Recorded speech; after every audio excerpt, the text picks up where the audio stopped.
Test, test. Hi. So I've got it started, and I'm doing a little test here. So can you hear me? Can you hear me? Okay. Oh, okay. Okay. Okay. Can you hear me? Yep. I'm good. All right. Thank you.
Can everyone please take their seats? We can go ahead and get started.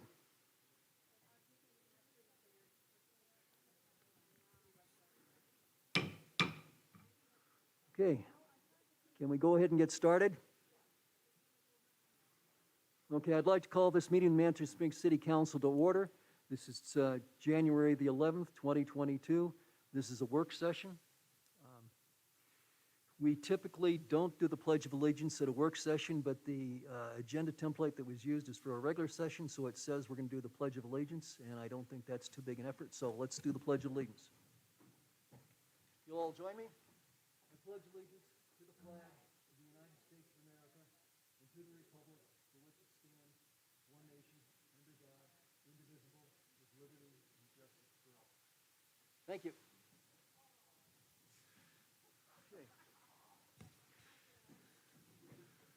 Okay, and in the absence of the city clerk, I'll go ahead and call the agenda, and we have a new seating plan, so we'll just go around the table. Councilor Wilderhoff. Here. Councilor Chandler. Present. Councilor Fortune. Present. Councilor Wolf. Here. Councilor Johnson. Here. Mayor Pro Tem Shada. Here. And the mayor is also here. Okay, thank you. Again, under normal circumstances at a work session, we wouldn't be calling for approval of the agenda, but I will tonight. That's the way it's published. Is there a motion to accept the agenda or do we have any amendments? Councilor Chandler? Since it's on the agenda, I would like to amend it to add an item E3 and discuss COVID tonight, as well as keep it on the agenda for next week's regular session on the 18th. Can we have a motion? Second? Okay, motion and second by Councilor Johnson. Okay, all in favor, say aye. Motion passes. Thank you. Okay, so we will have a discussion of COVID and COVID-related items as our third discussion item. The first discussion item tonight is the Manitou Springs Carnegie Library Building Campaign Plan. And I believe we have Mary Pulvermacher and Kimberly Sherwood to present. Great, if you'd come forward, please. And then, and we have a pretty good sized cast. So if you would all take turns, introduce yourself, please give us your addresses, and if the title is appropriate, identify yourself by that as well. Thank you. There. I'm Mary Pulvermacher, and I live at 20 Craig Lane, Manitou Springs. Kimberly Sherwood, 318 East Fountain Boulevard, Colorado Springs. John Spears, 321 Santa Fe Place, Manitou Springs, and I'm here in my capacity as the CEO of the Pikes Peak Library District. Rob Dadden, 112 Cave Avenue, Manitou. Great. Thank you all.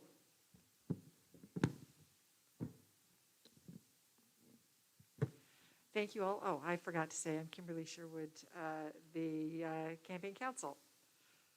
And we're here tonight to talk with you about the proposed campaign plan, which is basically how this project will move from the design into actual funding and then construction and completion. Don't have any responsibility around the construction and all of those kinds of things, but in a project like this, the money and the project kind of go together. They're braided together. So you'll see as we go through this that there are places or dependencies between the money and the actual project, the construction project itself.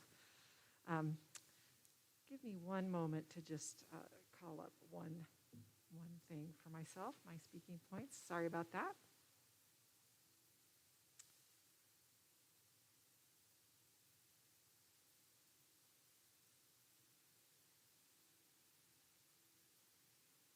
Technology, I apologize.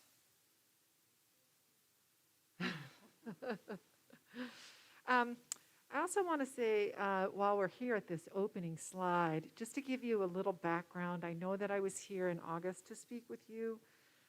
We were retained by the city, but selected by the task force to design a campaign plan.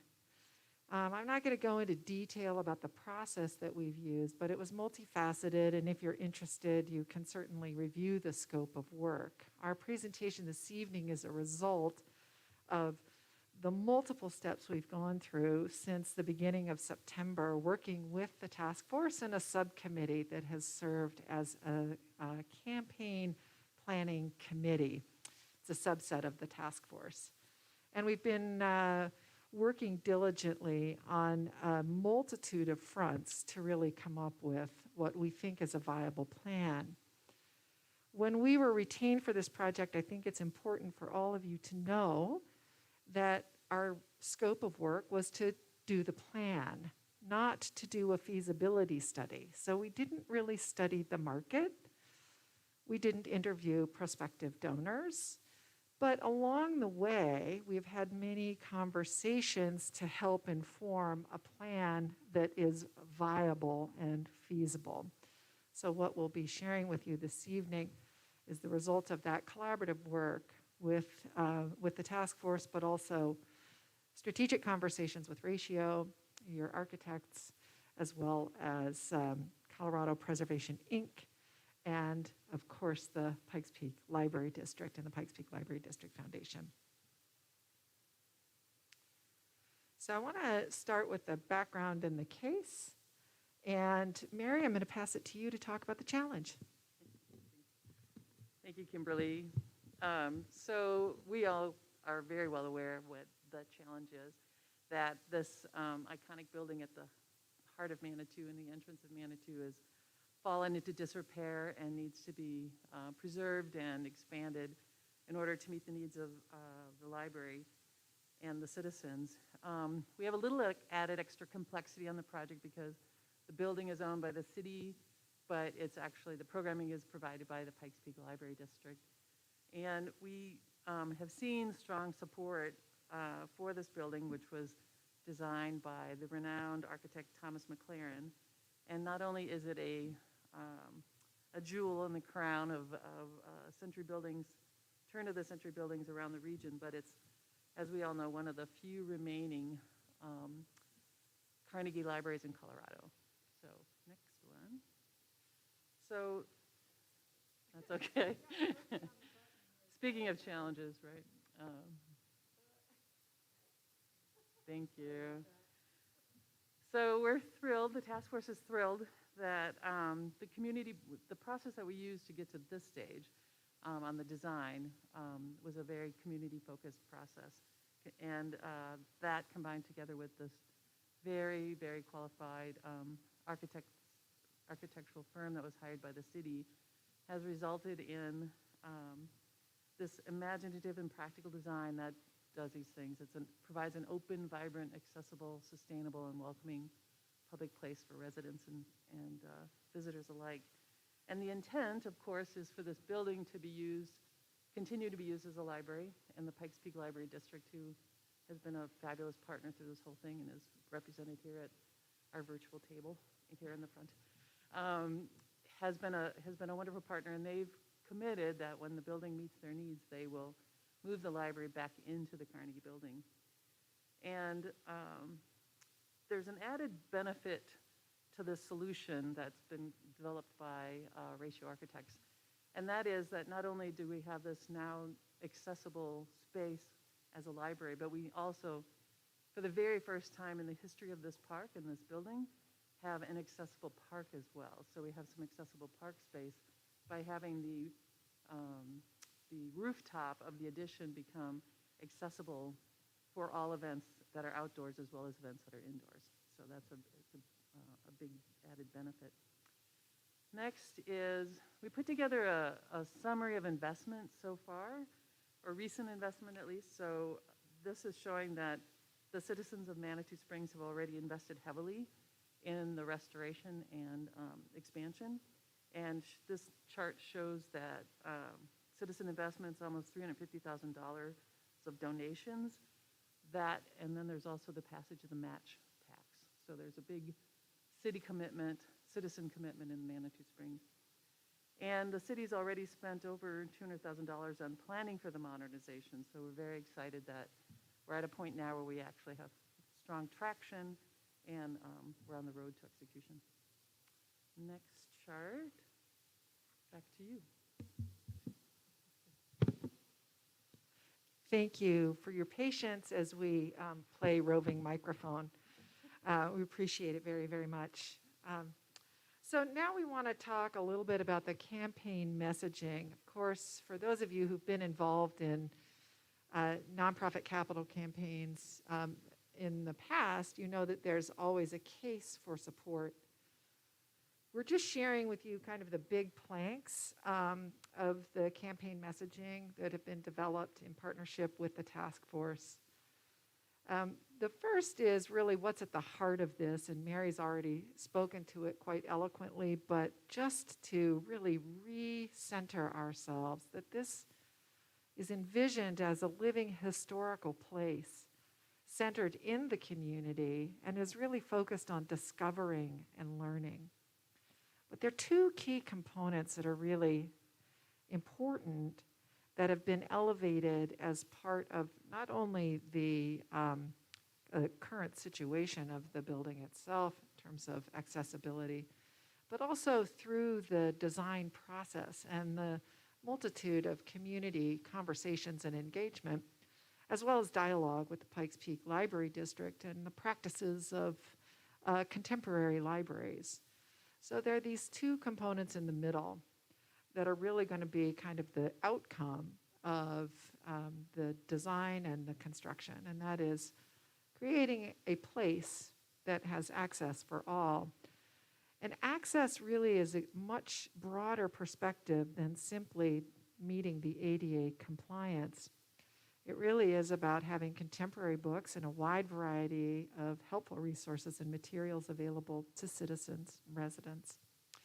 Bridging the digital divide so that all people can access modern technology to help improve their lives. The next is a safe place for people of all ages, from little bitty kids all the way to octogenarians and beyond, to really come together and access the library resources as well as events. Also providing a place for people to come together and convene. All of these things work together to create this spirit of accessibility and the reality of accessibility for the residents of Manatee Springs, as well as historic visitors, of course. Sense of belonging is really more about the esprit de corps of the library. What's important, I don't want to speak for John, he'll talk about that in a minute, but what's really important about libraries and community. We're not here today to talk about the sort of value proposition of the library, but suffice to say that this historic building can really reflect and nurture a sense of belonging with things like story times and workshops, concerts, and other meaningful activities and experiences for the community. And as Mary said, this design, as you know, really excitingly activates and makes the park even more accessible. Finally, what's kind of a cornerstone for this project, and I think it's kind of a magical piece, is the profound engagement of a variety of community partnerships. Obviously, collaboration with the city, this small but mighty task force, the Pikes Peak Library District, the Chamber of Commerce, the school district, and of course the MAC. And there are many, many others, I think, that will begin to emerge as the library, the new modern library, comes into view. John's here to talk a little bit about the experience of PPLD over the last couple of years and share a little bit more. Thank you. When I first saw this slide, I was grateful it was included in the presentation because I think it really grounds this discussion in some ways in some things that in other discussions have been lost. And that is the real why of why this is happening. And so many people look at what's happened in light of only what started in 2020. That this process started with the ADA accommodation allegations from the Federal Department of Education. But what this started with was actually 20 years ago. And it started with a recognition that this library is an incredible community resource where the building had become inadequate. There was the desire for the services, there was the desire to have a library equal to what was offered in the rest of El Paso County, but was not available in that building. And I'm grateful that this is here because I think it allows us to look back and to truly see that this isn't about a building. This is about the services that will be offered. And the building is just the envelope for them. I'm not saying that the building is not important. Trust me, I know I'd be run out of town if I said that. But this gets us back to what the why behind all of this. And it's to be able to provide things such as story times, the workshops, the concerts, the meaningful activities and experiences, all of the various things that we've been able to offer through the Pikes Peak Library District at Old Colorado City, at East, at Library 21C, at the other 14 locations. We are so excited that when this project is complete that we will be able to offer all the residents of Manitou Springs as well. I was recently asked, what is the yearly door count at the Manitou Springs Library? And it is around 50,000. 50,000 people. This is non-COVID. Would come through the doors. And now that may seem, when you look at the total of the Pikes Peak Library District, it's 3 million. But when you actually look at the population of Manitou Springs against the population of the entire library district, this community punches above its weight. And I am so grateful that we will be able to move forward with this. The last piece is the community partnerships there. And there are so many organizations that have come together for this. I want to recognize the task force. Rob Dannon, some people who aren't here, Mary, Laura Ettinger, there's people in the audience here. I've never gone through a project such as this one that was led by a group of community volunteers. It's actually kind of amazing what has happened in this community to see this process through. But I will also say that we're now entering a new stage of this project. And I'm glad and I look forward as this transitions from a group of community volunteers to a project that's led by the city of Manitou Springs. Because as we head into construction and we head into the next phases of this, that's what's going to be necessary. It's not to say that the committee is not still useful and will not still have a role. There's no question about that. But now's the time that Manitou Springs steps forward and leads this project into the future, not as just a partner, but as the lead agency. That's what we're looking forward to at Pikes Peak Library District, is rekindling the relationship that we have with the city as we finally see a project that people have been talking about for over 20 years. Let's not kind of ignore the significance of this. Looking at this council, Nancy, we've been through a lot. And I just want to say how proud I am to kind of see the fact that there's an end in sight. And that's really what I have to say right now. Nancy, 6 years, cool. We're almost there.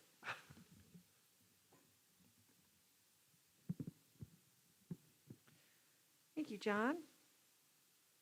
Now we'd like to talk about the revenue strategies. So we've kind of given you the, background and the case, kind of what this is all about. Let's get down to brass tacks. So this is how it could work. This presentation, as you know, is shared with you in draft form. There's still plenty of room for adaptation. So I want to speak to the steps that we are envisioning / recommending. Step 1, to secure seed funding of $2.6 million. You might be asking, well, why that number? That number is the threshold at which the city can begin the construction. So construction cannot begin until $2.6 million is committed. It doesn't have to all be in hand, but the city needs to know where it's coming from, where it's coming from, and that it is committed. The second step is initiating construction. So it's fine and actually good to be raising money while things are in process. It builds energy, momentum, and excitement. And step 3 is a community, what we're suggesting to be titled a community campaign of $600,000 to $800,000, sourced by a variety of funding sources and funding methods. So let's talk a little bit about the seed funding approach. As I mentioned, construction will begin when 80% of the $3.2 million is secured and committed. This equates to $2.6 million. The components of the seed funding, the capital stack, if you will, are threefold. A commitment from the city, a small handful of public grants. We could talk a little bit more about that in a moment. And then some lead gifts from corporations, individuals, and foundations. The community campaign, represented by this much more vivid and lively image, is really where a lot of the energy is. But a lot of times when we start doing fundraising, people get really excited about the who's going to buy a brick for $100. What's the neat cake eating contest we're going to have? Or when are we going to have a party? Or what's the art going to look like? Those are all really important, but that comes after securing the seed funding. The community campaign, we envision, has multiple components to it. Leadership gatherings, which can be held in businesses and homes, community events like ice cream socials, and taking advantage of the sort of neighborhood celebration days that happen in July, peer-to-peer fundraising, which is just another way of saying friends asking friends, family asking family, bricks, murals, and walls, gifts of all sizes, really led by a steering committee and this small but mighty task force that John has talked about. Of course, all following COVID guidelines and precautions. Now let's talk about the campaign structure. So we can think about the revenue strategy, but we also have to have then the blueprint for how it's all going to get done. So we recognize that there are about 6 key rungs. There are actually a few more, but these are the big ticket items. First is that in any campaign, for it to be successful, we have to have a demonstrated community need. And we've, I think, talked about that. I think you all are well familiar, but it always bears repeating. We've got a fresh, viable design. We've got a design that brings value to both citizens and visitors. And we've got a design that really has the capacity to meet community need for decades. So as we think about how we might speak to individuals, foundations, corporations, municipalities, other public grant funders, these are the elements that they're always going to be curious about. Does it meet a community need, and does it do that well? The second rung of success is the city's commitment. And there are a cluster of elements to this: a capital investment, some support for a loan, project management, partnership with a fiscal agent, and a political champion. We're going to talk a little bit more about the city commitment later in the presentation. Another rung on the ladder of success is a great team. Right now we have a dedicated task force, and you know the work that they have done. Up next will be the identification and recruitment of an influential community steering committee of 10 to 12 people who will also work alongside this political champion. Probable supporters are the next piece of this. Again, public support is going to be really important. Private and public grants. We have conducted research and identified a lot of potential dollars, and people like me are very conservative, so you just need to know that. Even though we have millions of dollars identified, Realistically, we're probably going to be successful with about 25% of that. So we think that the grants could range from 250 to 750, maybe up to $1 million. But again, they're all dependent on making applications and the competition. And, it's not like just write the grant and the money comes. And then the community campaign, which is going to be comprised of all kinds of gifts of all sizes, but ranging from $1 to six-figure contributions. The next ladder, or rung on our ladder, is access to expert advisors. I've already mentioned Ratio, who are amazing.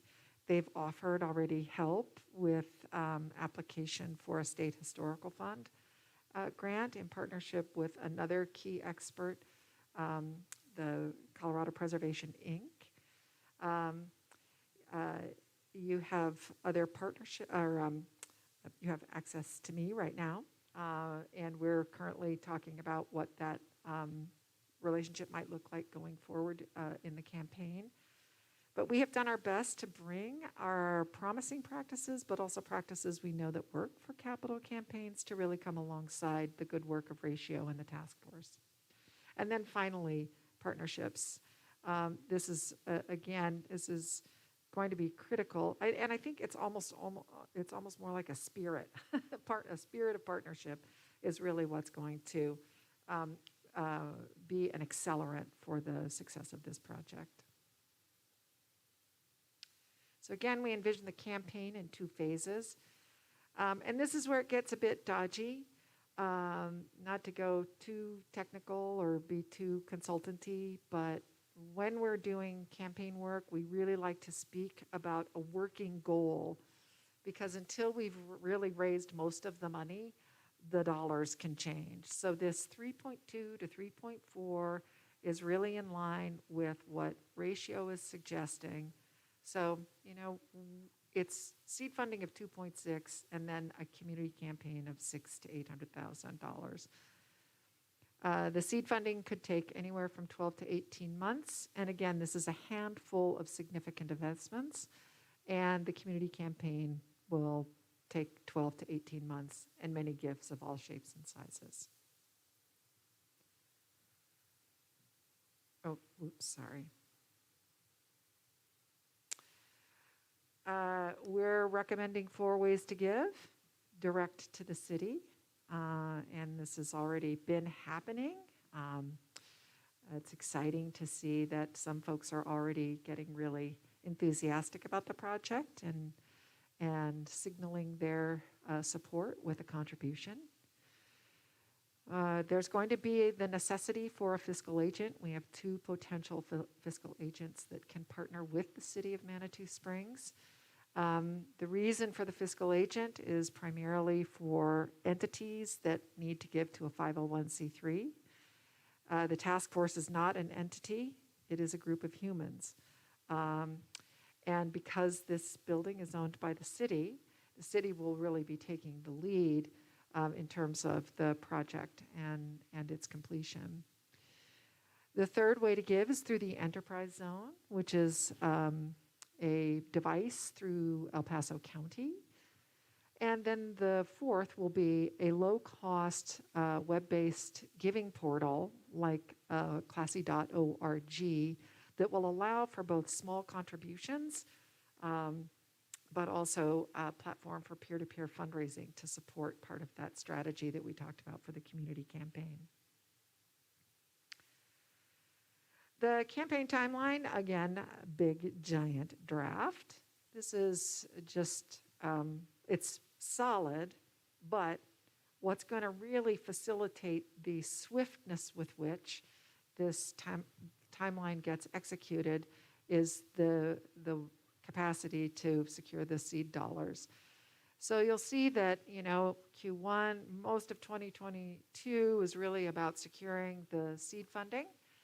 And Q1 of 23, we're really beginning to work on lead gifts from the community, having procured the commitments of 80%. And then Q2 23, construction starts. We could move that construction up and really shorten this entire timeline if we are successful in securing that 80% of the 3.2 more swiftly.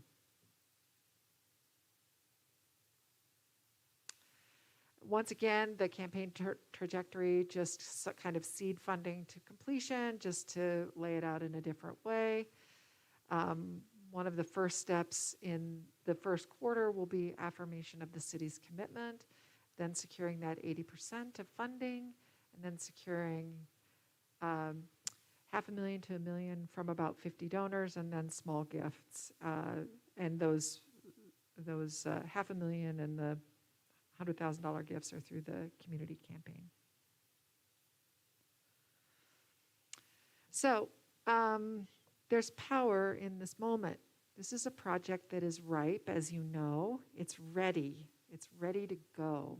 It's ready to take the next step, and all that's really needed are a few elements to really actualize the vision. So when we think about a river and this idea of akimbo, when you get to the bend in the river, there is a lot of energy and momentum to move that water. And so this is really the point where we are. And the faster we can move, the more progress we can make, the swifter this project can be realized. Again, John mentioned that this is a project 20 years in the making, and it really is at a crossroads. And there is a linchpin in this moment, and that is the city and the unique role that the city can play. And obviously, the city has already played a really important leadership role to get us to this point. So I'd like to talk a little bit about the role for the city of Manitou Springs in this campaign. We have first up, capital investment. We have 3 scenarios to share with you. They're all just ideas. Think of them as things to contemplate. Project management. It's going to be important that the city is able to invest in managing the construction. There is no one else to do it. Because it is an asset owned by the city, it's the right place. And then some support for fundraising. Securing a loan. We think that we've talked with the financial advisors for the city and the finance folks of the city, and it looks like there's a high probability of being able to secure about $1 million. But $500,000 to $1 million that could be repaid through match funds, and possibly the lease agreement between the library district and the city. Again, this is draft, but these are some pretty viable and pretty solid ideas of how we can build up that capital stack. The next role for the city is to partner with the fiscal agent.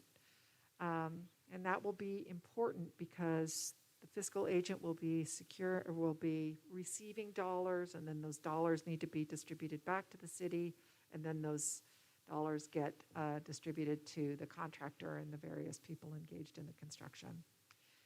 And then finally, although this doesn't come from the administrative side, it does come from the leadership side of the city, and that is having a political champion. And this comes from a page in the playbook from the city of Colorado Springs, which, as you may know, just recently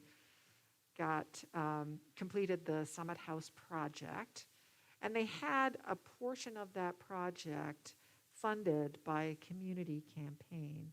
And so Denise wisely encouraged Mary and me to talk with the city, and we had a conversation. Denise joined us to hear from the city of Colorado Springs about what they did. And they said that the political champion really made a big difference in being able to really signal to key donors, key organizations, that this was a priority project.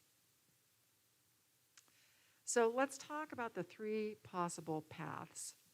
We've given them some names. The Kickstarter, which would be an investment of $500,000. And that would probably really keep us on that timeline that we showed a couple of slides back. Momentum, investing $1 million. If we had $1 million from the city and then we had $1 million in loan, that just, and then we've identified, we think that there's a good possibility. Again, it's not a guarantee, and this is really important that you understand that. But good possibility for some public grant dollars that could be anywhere from $350,000 to maybe $750,000.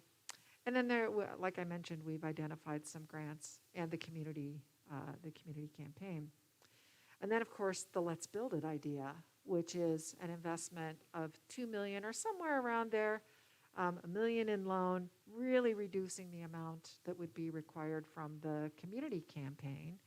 And that would get the project going lickety-split. So when we look at the project calendar here in just a minute, if we were able to get to that 80% within the next 6 months, then the project could actually start in 6 months, and that's when it's going to be ready from the construction side of things. So, few opportunities, trade-offs, or risks. So the thing about the investment from the city is that it obviously speeds the timing of the project, right? But secondly, that timing ignites that momentum that we were talking about. And when you're fundraising, as many of you know, there is a psychology to it, and people feeling like they want to be on a winning team, they want to see this thing get done. So that timing that ignites momentum really spurs then confidence that this project is going to happen, the community is going to get a restored, beautiful building, and its library can return to its historical roots. And this confidence then encourages investment in new projects. And we know that there are a lot of other really delightful and important projects on the minds of the residents here and the citizens. And that this project, because it is so ripe and ready to go, can really be a harbinger of what is possible in the future. I think this one is this one yours? Thank you. So this is just, the architect ratio has put together this proposed schedule to go from where we are today to actually completing and having shovel-ready plans. And so some of these dates might tweak a little bit to make sure they fall on the right day to meet the boards and commission schedules, et cetera. But what we do know is the two in blue, which are the community engagement ones, are firm. So on February 23rd, there's going to be an in-person community meeting here in this room. And then on the next night, there will be a virtual community meeting for people who could not make it to the in-person one, with some targeted questions to actually finalize the design. And then there's going to be the usual steps, right? So going to PARAB, going to HPC, getting approvals, going to the Planning Commission to get approval, and then coming to City Council to have a final approval. So what's exciting about this schedule is, as you see, this could be finished by summer. So were there the 80% funding available, construction could start as early as the summer. And ratio estimated, I think, about 7 months to complete that. So within a year from the summer, it's possible we could be having a ribbon cutting and a new library. So go to the next chart. This is just a graphical view of the events that have taken place to get us to where we are tonight. And then what I've also included is kind of a very, very notional timeline for the 3 scenarios down at the bottom as well, just to sort of show, and it assumes kind of a 1-year construction timeline, just to be very conservative. And then is the next chart. Back to you, yes?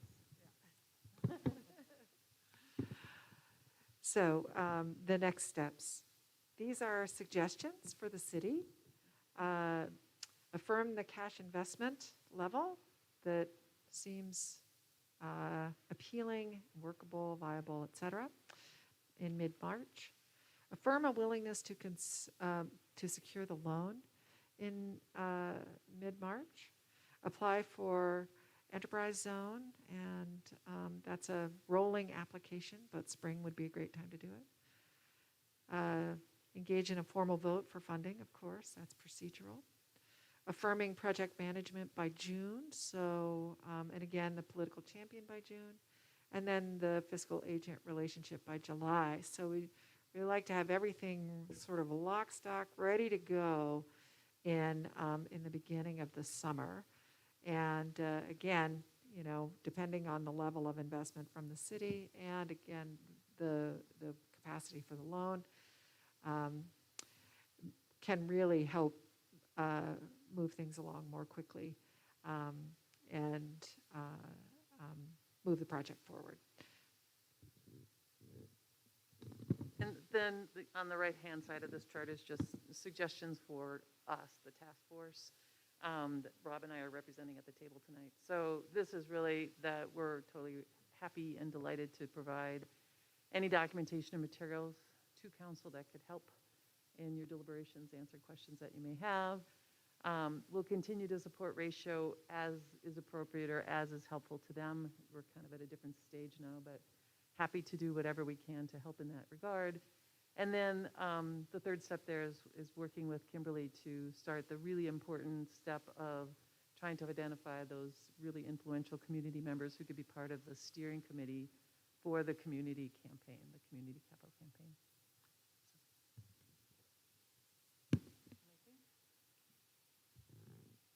Thank you.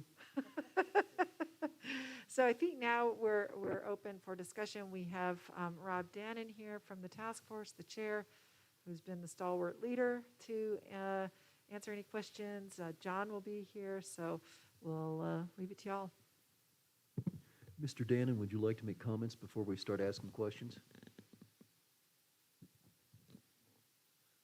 Nothing in particular. I'll be glad to respond to any questions that are made. Since I do have the mic for a second, you'll notice in one of the charts that we are assuming starting today, this step forward, that our 90-day, it's now a 90-day update as proposed in the resolution that you passed in December, that our 90-day starts from tonight. So we'll come back to you, I think that's sometime in April, if need be before, but that's for the update purposes. And we'll provide our packet of information as we always have. So just to confirm that. Okay, if council has no objections and they'd like to go on a 90-day rhythm or approximately that, any objection from council? I think that'd be fine then. Okay, great. Well, let's open it up to questions. Council. Councilor Wolf?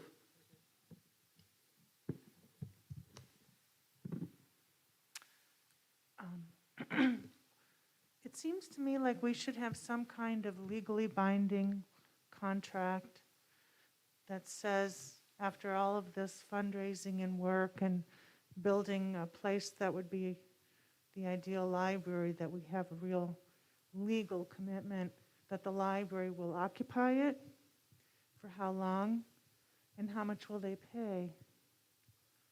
You can't get a loan if you don't know what your income's going to be. And at least you shouldn't. And I think we've talked about this before, and I know Jim said he had to do some research and such.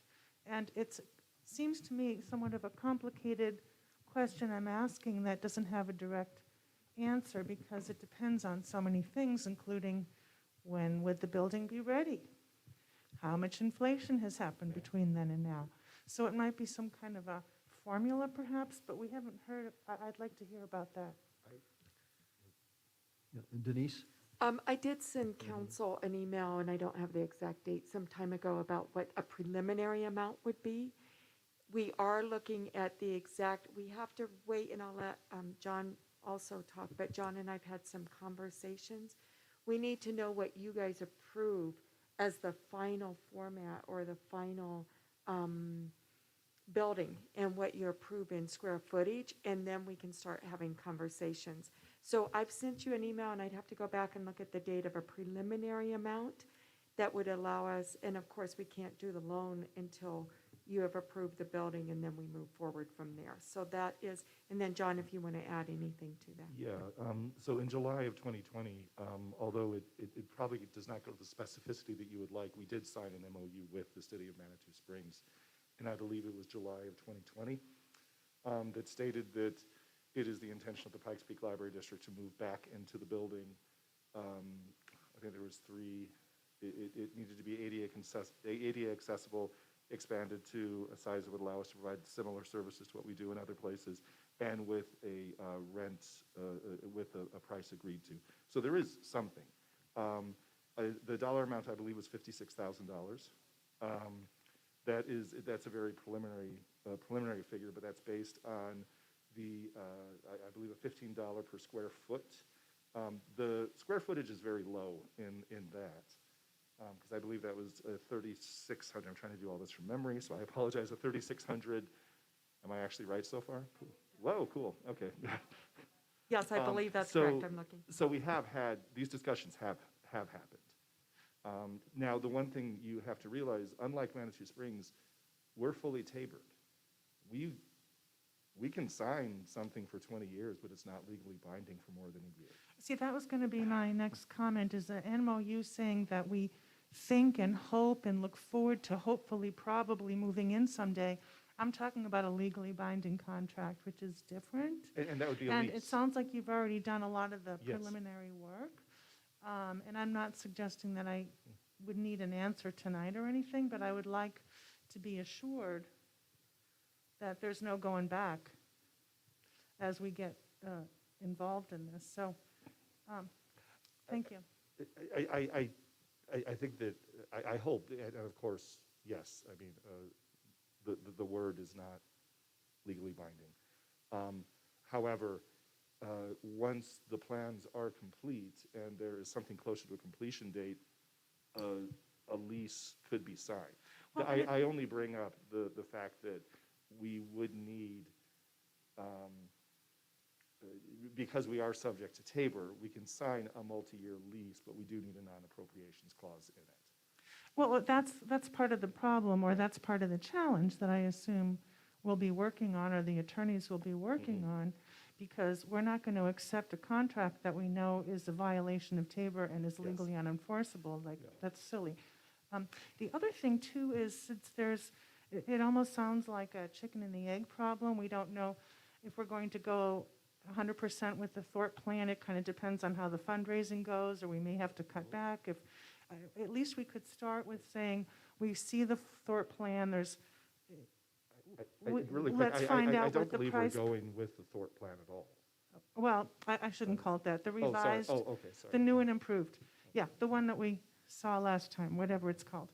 So we could just say, all right, if that's X number of square feet, we commit to X dollars per square feet, subject to cost of living increase according to which particular index, blah, blah, blah. Something like that, that we were assured that the city, that the PPLD was legally bound by, and that it isn't obviously some kind of Tabor or other violation. So that's just a little piece of the puzzle that No, I think needs to be firmed up. and I can say that, of the 15 facilities that we have, counting the Manitou Springs one, we lease 7 of them. So we have leases on 6 of our other facilities, and this is something that we're very comfortable and very familiar with doing. How, what we're comfortable with in terms of an escalation clause, what we're comfortable with in terms of, leasehold improvements. We have a template that we use, so it's not going to be difficult for us to put this together, of course, running it through your own city attorneys. I have another question, but do you want me to wait? Yeah, Julie, why Other- don't we go ahead yeah. and give some other folks a chance? Who'd like to go next? Counselor Chandler? I have 2 quick questions. One is regarding the timeline, and in my packet, that's 23 of 26. The February 23rd and 24th community meetings, I know this isn't a meeting tonight about the actual design of the building, but will those community meetings be focused on really finalizing that plan so that on March 8th, we have that final design presentation. Is that what Yes. I'm understanding? Okay. Yes, that's correct. So what Ratio has told us and in meetings with Denise is that the conceptual design is approved, so the footprint won't change, but they're going to come back with is some very targeted questions. So there'll be targeted questions like where there's design options, right? Maybe do you want a roof like this or a roof like this? The finish is like this or the finish is like this. So there's going to be some very, targeted questions that are going to really change maybe how it appears or whatever to get feedback and input. They want to make sure they understand they're within the constraints of what's acceptable to things like HPC and PARAB, et cetera. So that's all being worked out as part of this, and then community feedback will be on what do the citizens think about that, to give a vote like they did last time about which do you like better. But it's not about the structure, it's about things that are needed to finalize and the design. Yeah. Thank you. My second question, and final question is on the timeline, and it looks like that's on slide 15 of 26. Is there a rationale for waiting until you're at 90% seed to launch the small gift initiative?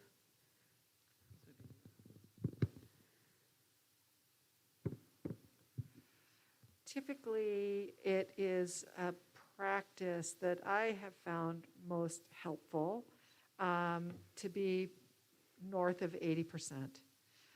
It's again, even though it's still not a big chunk of the overall project, it's a lot of money for this community. And so what we want to, and this is a calculus, we might get to 80% and say, you know what, the vibe is right, let's rock on. But we wanted to make sure that the task force that is currently owning the responsibility for the fundraising is clear that, again, the community campaign is absolutely coming after the seed funding. Now, where that might actually land could change a little bit, but it'll be north of 80%. I'm asking that for a reason, just as someone who used to do some fundraising, I was noticing at Q4 of 2022, you're looking at having a commitment of 80% seed. I'm just looking for fourth quarter being the holiday season and having a holiday gift giving. I know I have 2 grandkids, and I'd certainly buy a brick for each one of them for Christmas. So I'm just kind of wrapping my head around these opportunities. I realize it's small potatoes in the big picture, but and then another potatoes. It's potatoes, isn't it? Either way, it's potatoes.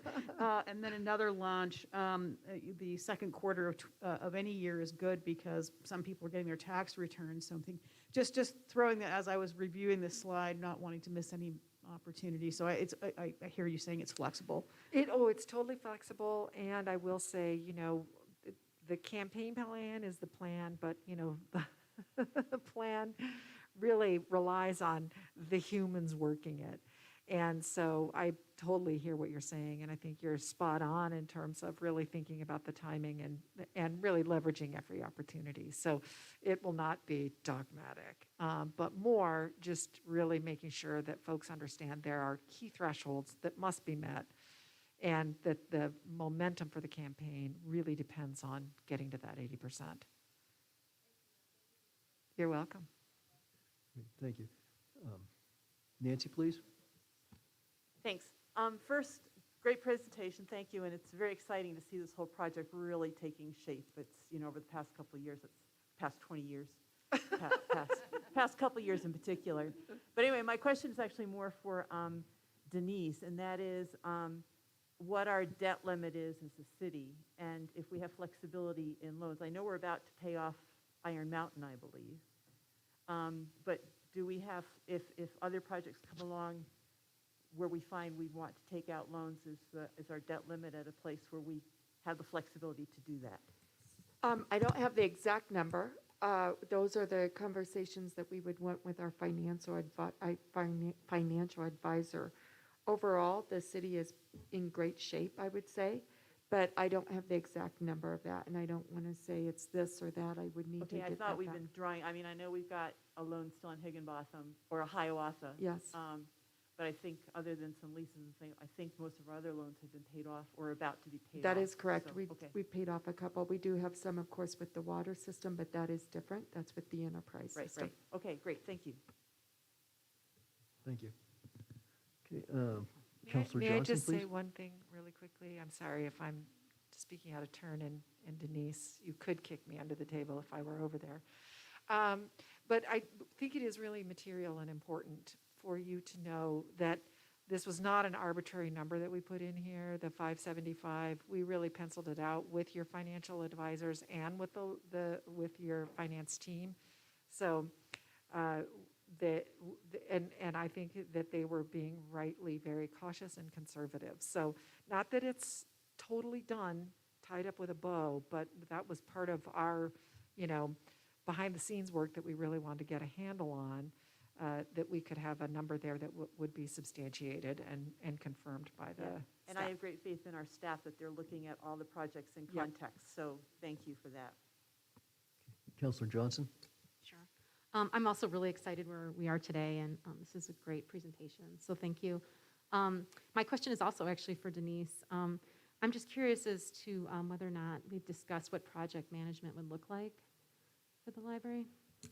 Yeah, we've identified when it gets to the point of building, Dole would be the project manager.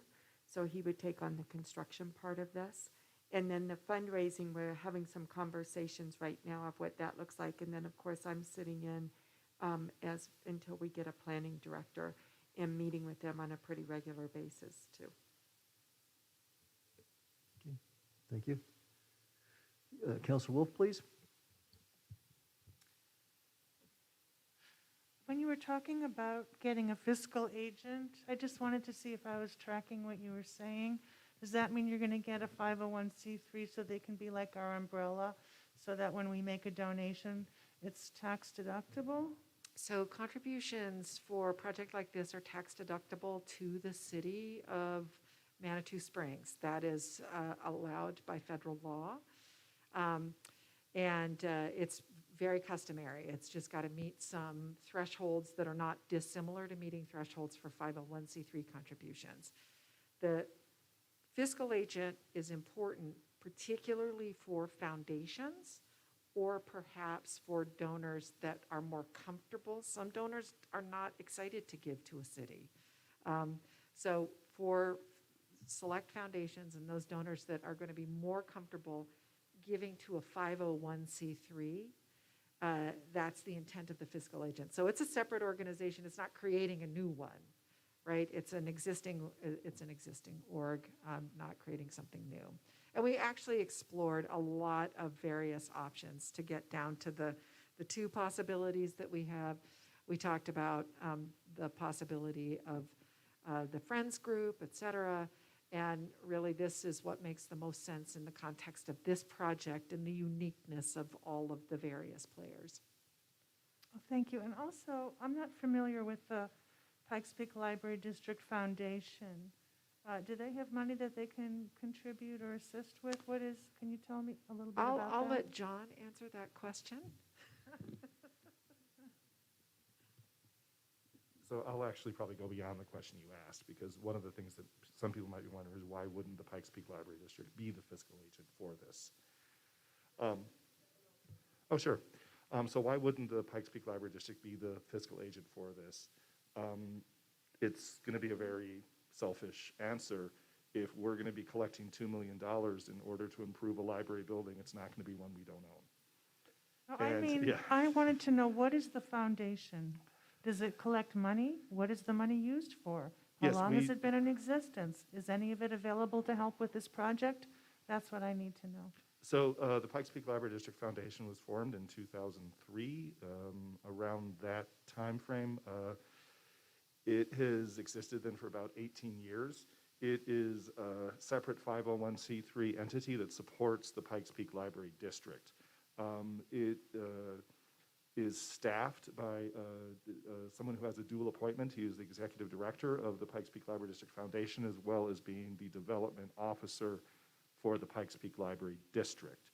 And then we also do a donation in kind to the foundation of 2 additional staff members for support. So there's 3 FTE that currently work for the foundation. They are sitting on a corpus of about $2.5–3 million. They apply for grants. As was mentioned, very often there are different foundations or different entities that will not donate directly to a government agency such as a special district, which is what we are. So for many of the grants that the Pikes Peak Library District receives, the application is actually in the name of the foundation, and then the money is donated back to the library district. As far as the Can I ask you about that last sentence? yes. So does that mean people donate to the foundation, they can write it off, the foundation sends all the money to the Pikes Peak Library District to use for their general reserves, their general fund? So as a And separate, is any of that money available for us so to tap into? as a separate 501c3, we do not tell the foundation when they receive donations. Grants, yes, but when they receive donations, we can't tell the foundation, give us this money. We can put requests into the foundation for an allotment, and we generally receive What it. is the scope of their authority? It probably doesn't say you can use the money to fill potholes in Colorado Springs. No, it What can is the only. scope of their authority for, what is the money for the foundation for? Do you know what it says? Yes, it is for the betterment and the improvement of the Pikes Peak Library District. So does that mean yes? That means no. Some of this money could be available to the That- Pikes Peak Library District to contribute toward the building? So That's my question. we've had a potential discussion around this. The ultimate decision on whether that could be done is not up to me, it's up to the board of the foundation. The foundation has to operate within their stated mission statement, which is for the betterment and the improvement of the Pikes Peak Library District of the Pikes Peak Library District. To be honest, it would probably be a stretch for them to donate money to the city of Manitou Springs for a building. We have talked about some potential ways that it could be done that involve further discussions on where the different responsibilities lie for the completion of the building when it comes to furniture, fixtures, and equipment. So that is a possibility. So like you could do tenant finish, for example? Is that what you're Depending on, well, that is not something that we have completely solidified as to where the responsibility for that lays. But that is a possibility that, I mean, I can tell you that, for instance, furniture, equipment, the kinds of things that we are definitely doing would be something that we would be going to the foundation for, as we do with all of our buildings. Well, that came out wrong. You know what I mean. Yeah. So I hope that answers the, yep, okay. Thank you. I have a question, Kimberly. If I remember correctly, a few minutes ago, you said that you had identified 2 potential fiscal agents. Yes. Did I get that right? Could you expand on that and tell us about them if you're at liberty to do so? Sure, yeah, they're both in the Pikes Peak region. One is less known to me in Monument, and the other is the Pikes Peak Community Foundation. Now, we've had one conversation with them, but that was very preliminary at the very beginning. We also explored fiscal agency with the Pikes Peak Library District Foundation. We also explored it with the Manitou Springs Community Foundation. We put together an RFP and had a round of declinations on doing that. But it was very preliminary in the campaign plan. So now that we have a much better sense of how this could actually unfold, we think we have a much stronger case to make, particularly with BPCF. Thank you. Councilors, other questions, comments? Okay, so I guess not. I guess so you're looking to us for an answer about the middle of March. Is that, am I reading that correctly? I mean, and fleshed out with certain, some details that everybody can march to. Okay. I'm new here, so I don't spend a lot of time in municipal land. I mostly spend time in nonprofit land. So if I say something foolish, please correct me. And I don't mean to go out on a limb here with the task force, but I'm aware that you all have budget planning meeting coming up next month. If it would be helpful to put together a sort of a set of assumptions and kind of a couple of different scenarios for you to look at of what it could mean in terms of the possibility for the city's investment, I would be happy to do that, to support providing relevant information, not just a slide for you all to have to work with, if that would be helpful. Thank you. And I believe Councilor Fortune has a comment. Just one quick, to clarify exactly what the ask is. My sense is right now, between now and March, it's for $500,000. Is that? It's somewhere in that range of 500 to the 2 million. Okay. And it's also that, although the loan is a more technical piece, but, again, I'm not exactly sure how it's going to work, Denise, to who, Okay. in what domain. So but the ask is potentially between $500K and $1 million, $2 million, support for a loan, a political champion. Does that mean, are you talking about a council member, or who are you talking as a political champion? Yes, that would Okay. be ideal. Okay, so those are the three things that you Those are the big are ones. asking this Mhm. council for. Correct. Thank you. Denise?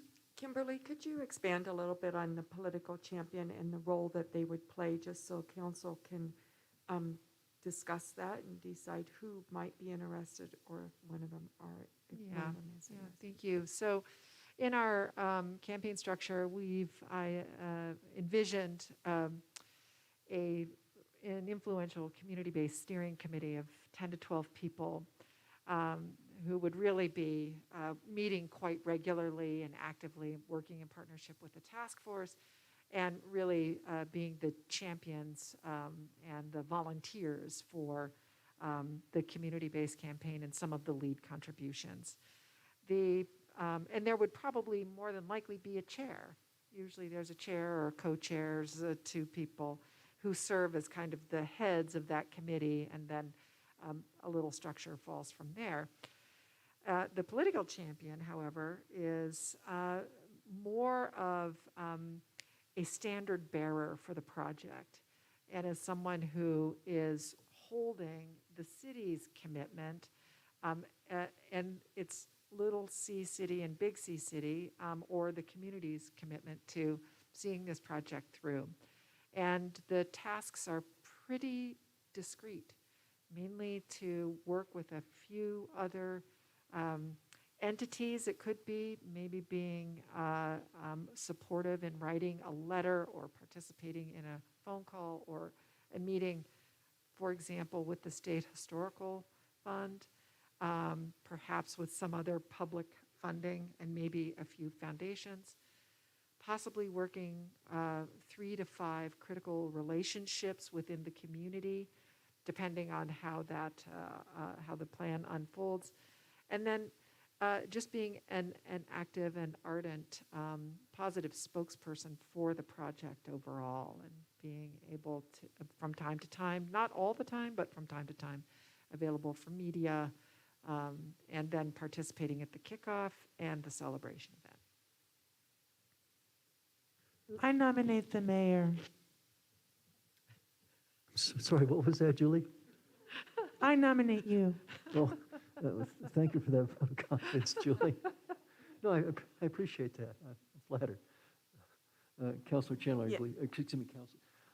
That's all right, I'm Nancy used will to do it. Judith sitting there, so I'm sorry. I had one more just quick. It sounds like there's actually a fourth ask of the city, and that is, unless you're going to History Colorado as a nonprofit, but you're going as, I would assume, a grant from a municipality.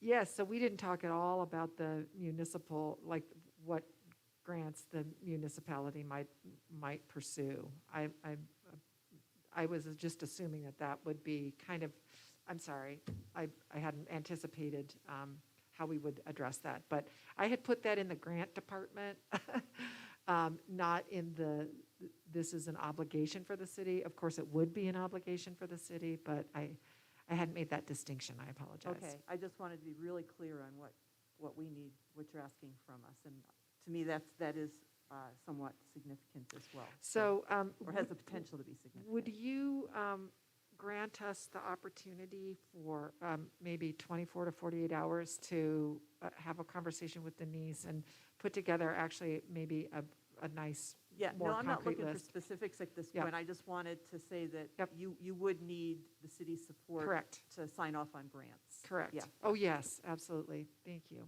Yep. Michelle, do I see you? Do I see a question behind those eyes?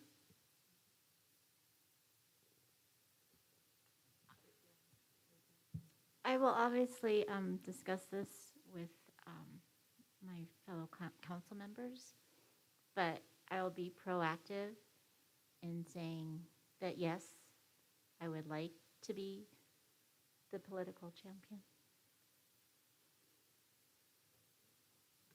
Thank you, and I think it's a big effort. I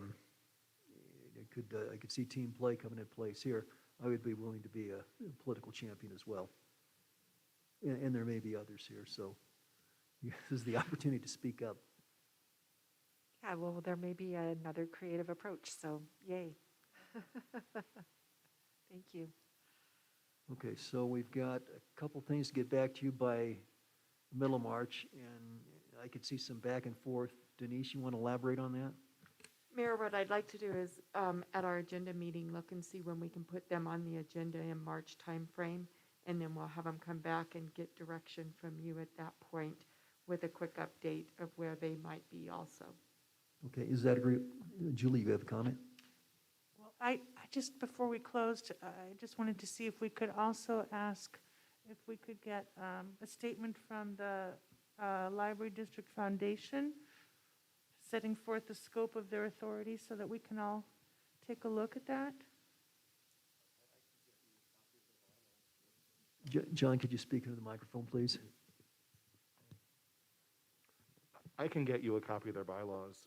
By law, there is legal separation between me and them, so questions about them really, I would need to converse with Lance James, who is their executive director, but I can definitely get you a copy of their bylaws, that's no Yeah, problem. it's just public information. Thanks. Great, okay. Thank you. Counselor Chandler. Just a question for Denise regarding the March agenda. Would this come after the March 8th HPC final design presentation and the Planning Commission approval? So we're looking at that date to be determined for the Planning Commission. Yeah, I think that would be appropriate if the mayor agrees, just because that gives then an update of what has happened and where we are in the process, and will give you additional information if there are concerns or issues that have come up. So I'll meet with the mayor and see, but that's a good point.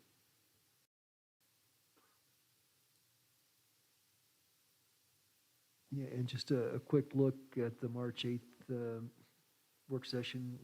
It's not heavily loaded, nor is the 15th. It actually, I guess the 15th would be a regular session. That would come after, presumably, the HPC. But we've got a little wiggle room there to play with that, I think, get it done. Okay, Denise, did you want to give us a little bit of a recap, or did you have something you wanted to mention? No, the only thing I do want to mention is that this group has been amazing to work with. They do all the heavy lifting, and I'm just there to support them, but they really have done a great job, as John Spears has mentioned, and deserve a lot of recognition for all of their time and energy that they've put in this, and have, as you can see, very professional with their presentation and have really thought through the details. Yes, thank you. And also, in looking at the schedule, the February 23rd and 24th, those are community meetings. And would you be entertaining design kinds of questions then? That's the sense I had of it. I mean, what's the scope relative to design for those meetings? Those will be the targeted questions that Rachel will bring to the community for final decision on, details on final design. So the example that we were given, the things like finishes, the roof, things like that. So. Okay, great, thank you. Denise? I also want to mention, we're doing both in-person and Zoom based on the last requests that we had from a couple of residents. However, as COVID continues and what happens, we'll make those decisions at the end, as we get closer to the middle of February, where we are, if we would do an in-person. And if we did, we may have to limit it to 10 people at a time and then move out. So we'll have to manage through this. right now, that's the plan, but with COVID, as you know, we are being flexible and nimble as we manage this. Good point, thank you. Council, any further questions or comments? It's a good time to ask questions from our task force members. Hearing none, I think we could go ahead and we extend our appreciation for the work you've done. Thanks, looks like you have possession of the ball and it's game time. Okay, excellent, thank you very much. Council, let's go ahead and take a 10-minute break.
Could we take our seats again, please, and get started?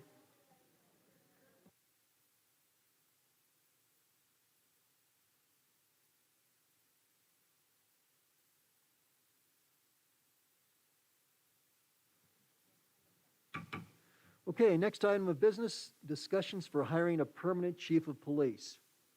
I believe we have Kelly from HR here to walk us through some of the guidelines.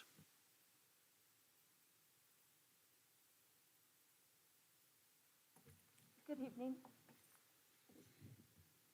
So I'm anticipating that everyone has had an opportunity to review the document that I placed online for you. It's the Chief of Police, the choices for recruitment and placement. Yes, I believe we had. It was in our packet, of course. Okay, great. So I don't really want to read this word for word, but I will read this word for word because there may be questions in between everything.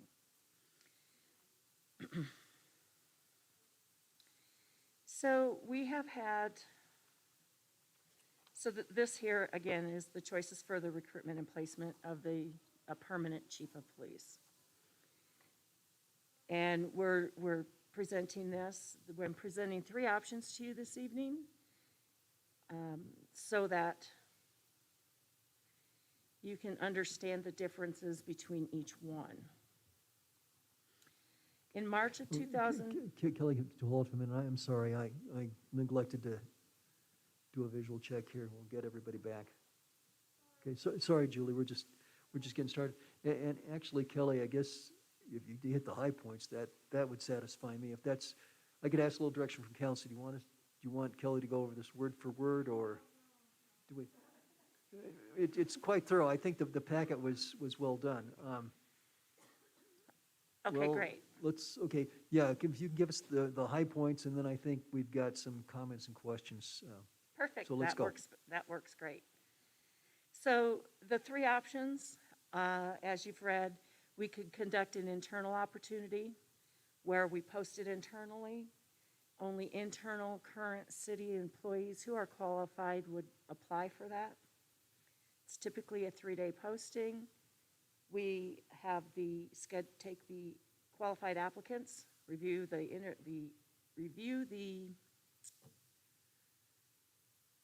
resumes, and then we have the interviews. We have also then the option of going outside competitively through the Human Resource Department. The Human Resource Department would do all the sourcing, advertising, et cetera, everything that comes with recruitment. That would make it competitive to anyone, anywhere to apply.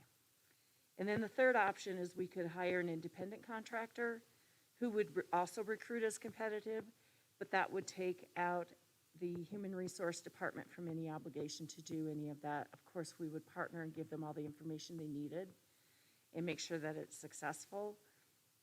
But they would be primarily responsible for making sure that they bring in the qualified candidates. So each one of these, I've listed out the procedures. Of course, to Julie's sentiment, we don't want to go over each and every one. So I will point out, though, maybe the pros and cons of each, if everyone's in agreement to do that. Is that okay? Is there any objection? Let's go ahead and hear the pros and cons. So the internal recruitment, the pros and cons. The pros of this is that we would be able to provide promotional opportunities within the organization. Currently, we have some open positions, and when we're able to promote within, it starts showing depth and the ability for the department. They get some vision of growth opportunities there. It promotes immediate departmental stability. It enhances the employee morale. We're able to know the current skills and abilities and the knowledge of what we currently have. It rewards the loyalty that has been proven in the current positions. It helps us in retention. The person, if they come from the city, has that internal institutional knowledge of how the facility works with the community is like. They have they have rapport, they have current existing relationships within and outside the organization. The cost of doing an internal are seriously decreased because we're going to omit the cost of hiring an independent contractor, advertising, applicant testing, background checks, physicals, psychological exams, relocation expenditures. And if you have questions about why would we avoid the costs for the background checks, physicals, and psychological exams, it's because we already have those on file. They've already been conducted, and we already have proven abilities of that person. So the cons of maintaining an internal process, basically might limit outside knowledge or an advanced skill set. We might miss out on fresh perspectives, on departmental processes or new ideas. And another con would be that we may have potential negative feelings from candidates that weren't selected internally, which would then decrease morale from the current internal personnel. And there may be possible dissension from the citizens within the community. So those are the kind of the highlighted ones for the internal recruiting. For competitive recruitment through the Human Resource Department, the pros would be going outside to review an expanded talent pool, fresh ideas and new perspectives. It sometimes promotes the drive of current employees to get advanced development, and it may improve some of the diversity. Cons to going outside competitive would be that there are increased costs of this. We're looking at probably $5,000 to $7,500. Another con is that it is a lengthier process, and it may decrease the departmental stability. It most likely will, getting a new person in. There are potential adaptability concerns. We may bring in someone that we think is great, and they may not be the right fit. Again, the decreased employee morale. We may get change resistance from current staff, and they are not familiar with our current organizational and community cultures and values.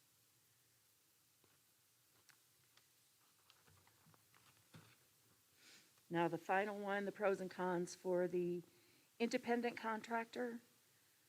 The pros would be they may have some new technology and recruitment processes. They would be a single point of contact for the city during the process. The contractor can focus on recruitment while city staff focus on key tasks. Candidates are pre-vetted prior to the resume review by city staff and council. The contract recruiters typically have access to a larger market of candidate pools. The cons are that it is very expensive. I think the quote in here was somewhere between $20,000 and $35,000, and that's being generous on our part. Very lengthy process. We're looking at probably 3 to 6 months at the very least. We have the individual contact is lost with the potential candidates in the very initial stages. The contractors will be vetting based on the parameters that we set up, but they also oftentimes can't share the diversity and culture and the values of our systems. Again, lengthy process, and they may not secure the right candidates, and they are not guaranteed to achieve the desired results while recruiting. And those are the kind of the pros and cons of all 3 different steps, and I'm open to your questions. Council, do you have questions for Kelly?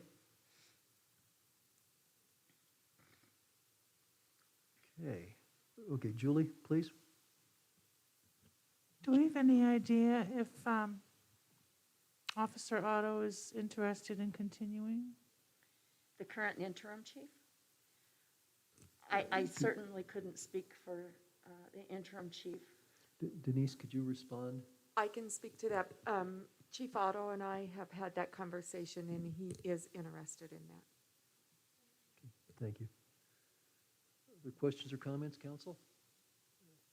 Nancy, please. Yeah, I would, having lived through using each of these mechanisms under very, very different conditions, my recommendation would be that we as a council support the internal, whatever, Internal recruitment process. internal recruitment to just advertise within the department itself.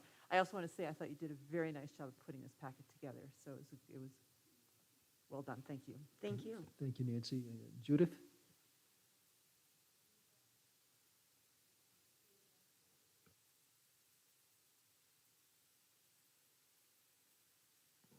And I'm double masked because neither of them will stay on. So I would also like to comment first on your presentation. Three things really struck me. I really appreciated the thoroughness of it and that you listed the pros and cons of each and the timeline. Really, really well done. So kudos for that. I also would like to support option 1. That would be my first, and option 2 as my plan B. I would like to take option 3 off the table. Our previous police chief came to us via a recruiter, and I'm just don't have the appetite for, spending 5 figures when we have one, if not more, potentially outstanding candidates for in-house already.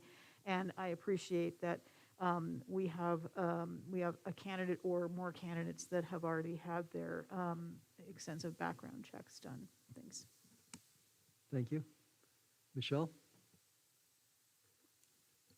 I have a question about why a con would be the advanced skill sets, because we're now in 2022 and we've had a lot happen just in the last 2 years, and with things that have happened in Minneapolis and whatnot, I would think that our police department is up to par and have all those skills, including the advanced skill sets.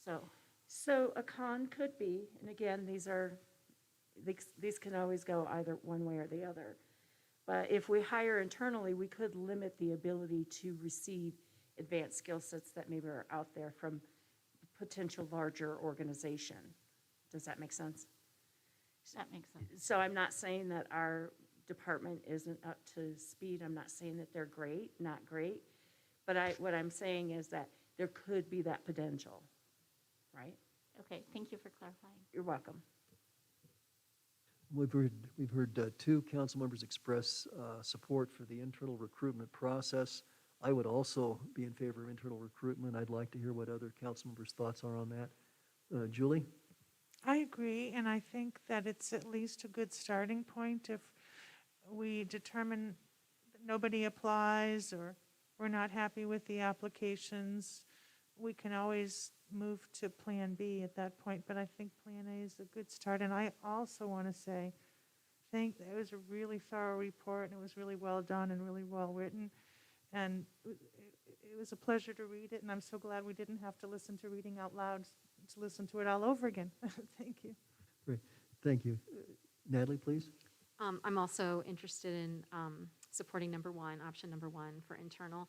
I just have one request, and I don't know at what point it kind of fits into things, but I am still intrigued by the idea of spending some time to define what community policing is, both internally and as a community. And so I don't want to sort of lose sight of that. And but again, in this COVID moment, I'm not sure we can get the community engagement that would require, but that's just something I would like to see us pursue. Okay, thank you. Mr. Shada? Mr. Shada is also fine with the internal recruitment. Michelle? I support the internal recruitment. Okay, so we have 7 out of 7 supporting internal recruitment. That appears that's the direction council is giving you, Kelly. Denise? Just want to ask for direction on, because we can move forward, we can get this posted and going. Do you all want to partake in the interview process as we go forward? Is that the other steps that I just need to? So we'll go ahead and get an internal recruitment, set up interviews, and then set up a time, so it may be a week or so. And right now, we may want to do that through Zoom or Teams, so we'll talk about that also, but we'll start on that process then. Thank you. Is that okay with council? Any objection? If not, okay. Is that sufficient direction then, I think, Kelly, Denise? Seems to me it is. Yeah, I'll just clarify. I'll do the posting and get the resumes in. Once they're reviewed by myself and Denise, will go ahead and send them out to council for your pre-review, and then we can schedule interviews for the ones that you select to interview. Very And good. we'll need to work on interview questions, and we'll ask you to send us any interview questions you want. Yeah. If you could go ahead and start sending those to us, then we can start compiling that information. Okay, thank you. Okay, and I guess it's fair to say, I'm sorry, go ahead, Julie. I don't know if this is out of line, but since we do have 5 officers here, I didn't know if any of them are here to, if they're interested in making a comment to us as a group, since they're all here. I know that we don't usually invite the public at work sessions. No, that seems like a reasonable request under the circumstances. Gentlemen, would any of you like to make a remark? Or do you have a spokesman? It's open mic night.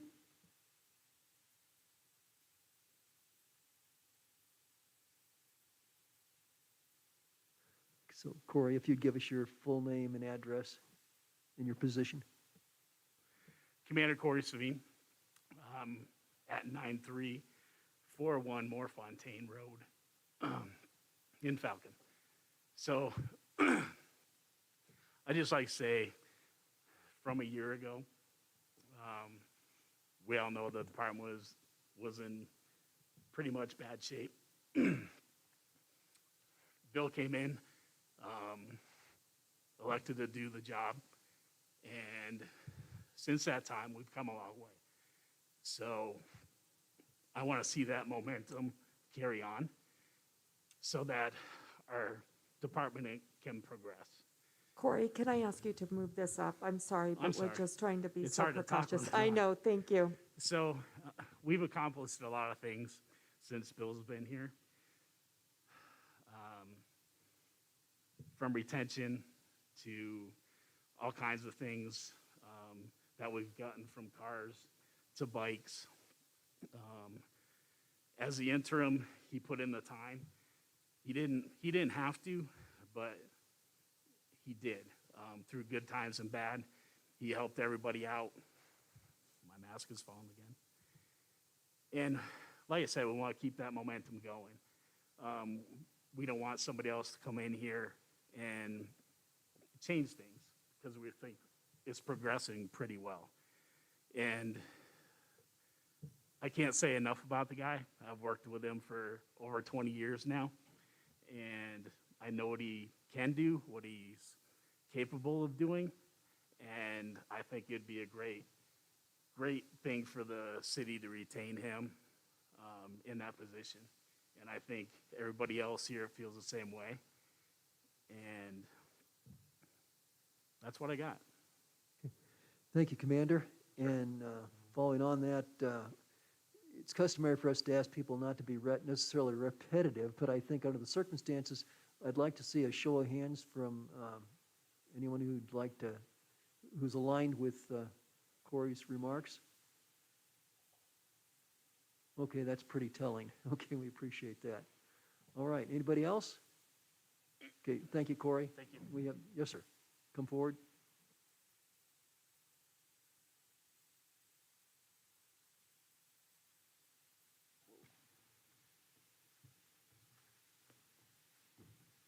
Hi, everybody.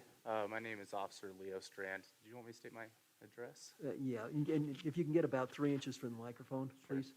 Okay. Current address 9615 Hardin Road in Black Forest. Soon to be a Manitoan like all of you, though.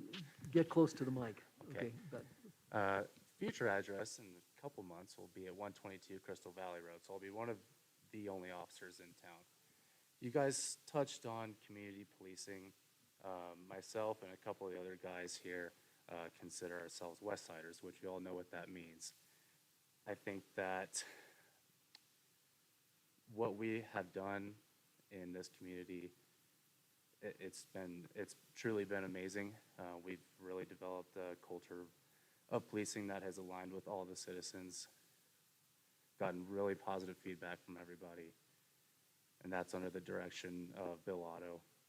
We've done a really excellent job. We've really worked together to try to impress on the community what we mean to you guys and also show you guys what you mean to all of us. I think that you guys made the correct decisions in supporting the internal process, and I really have no doubt in my mind that you will not be let down. Good. Thank you. Thank you. And I guess, as is customary, if you're aligned with Officer Strand's remarks, raise your hand, please. Great, thank you. It's useful. Anybody else? Come forward, please.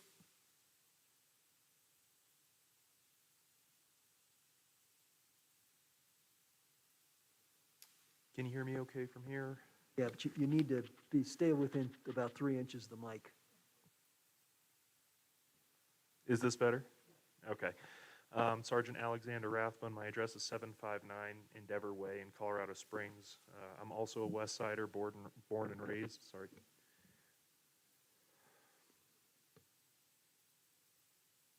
Sorry. Nice. Perfect.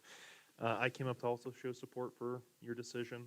I do think that given what we have in our, I guess I could say my frame of reference, this is without a doubt what I believe is the best decision for the department. There's no doubt a lot of momentum where we're going now. I do believe that in the 5 years that I've worked here, I've never had a closer relationship with the citizens of Manitou Springs in general. We're having more community meetings. We're having 4 times the state mandate for verbal de-escalation training. More of our officers are crisis intervention certified. And all that was under the direction and goals of the interim chief of police, Bill Otto. Certainly I do encourage him in the hiring process, which is obviously forthcoming. I can say that in the 5 years that I've worked here, I've worked under quite a few different chiefs. I have seen the gamut run in terms of leadership ability. And as of now, I would not want this to go in another direction. To keep things positive, that's what I'll say. But Bill Otto is very, very capable of running this department. He's shown that time and time again, and has stepped to fill the role when we needed it the most. I'm sure the council would agree with me when I say that. So that's all I have to say. Great, thanks, Alex. Very good. Again, show of hands. Okay, thank you. Anybody else?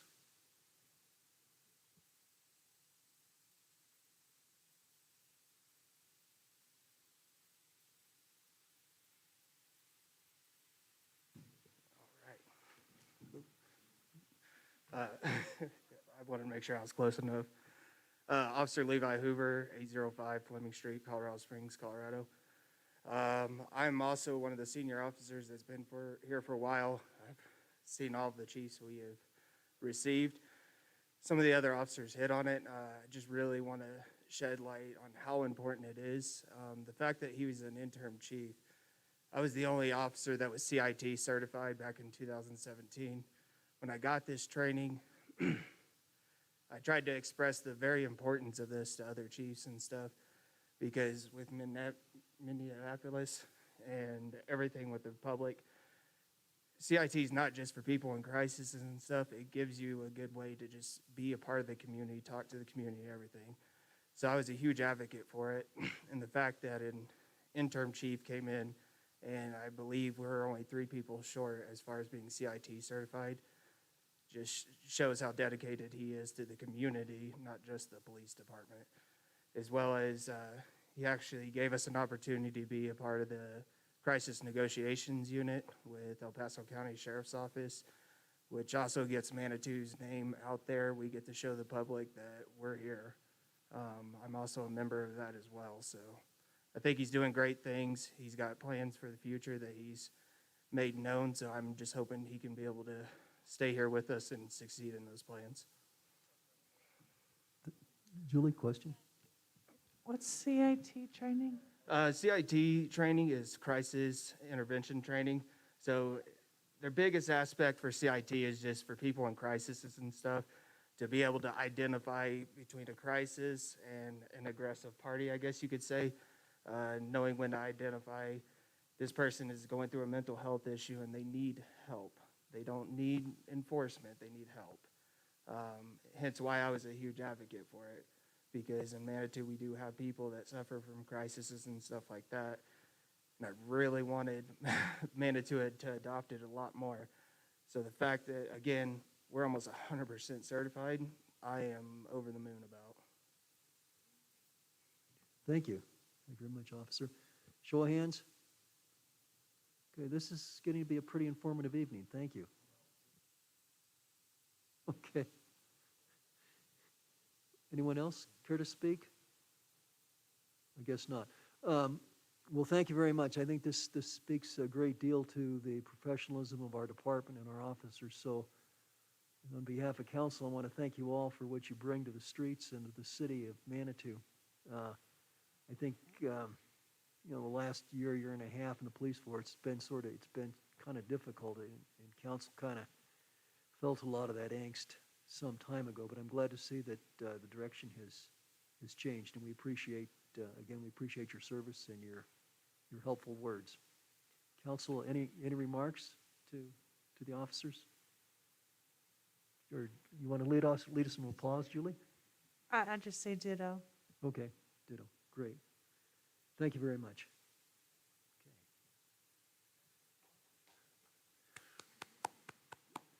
Okay. Our final item for this evening is a discussion of COVID. Kelly, do you have anything more you need from us, or? No, but I'm thoroughly prepared to sit and talk about COVID with you if you'd want. Oh, that's okay. Yeah, hang in there. So we'll talk about COVID now. Judith is the one who brought it up. So Judith, why don't you kick off?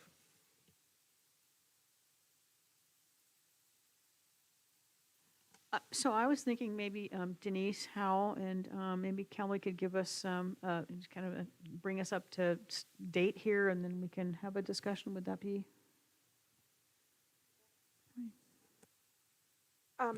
I'll start and then I'll let Kelly go ahead. I know we sent an email today with some latest statistics of where we are and vaccination rates and the number of cases.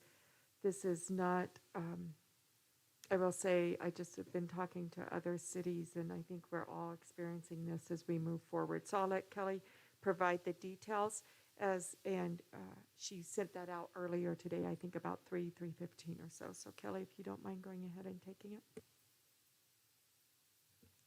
Sure. So I am going to take the information I sent out on the email. I'm not certain if everyone had the opportunity to read it between the time it was sent out and the meeting. So as of today, we've had 8 individuals test positive with COVID. And 4 of them are per diem, which is less than part-time, so they, at the pools and fire department, et cetera. But 4 of them are also full-time staff from various departments. And with such a small staff, basically for what we do, that really is critical to us when we're so short-staffed in the different areas. So just some history. Since March 31st, when I first came on, I started tracking the COVID. So 51 staff members, and it could be one person 3 times or different ones, but 51 different times we've had members come forward experiencing symptoms. And out of these 51, 34 cases have actually resulted in negative results. And you have a typo in your email, and I do apologize for that. It says 15, but actually after I sent the email, I was notified of 2 more. So we have 17 total positive results since March of 2021, with 8 of those being since January 3rd. So that represents a very high number. It's almost 1 per day that we're experiencing. So Denise and I talked a little bit about it, and I do know that we had discussed back in September about putting together a vaccination mandate, so you're either vaccinated or you get tested weekly. And I do not let we discuss that.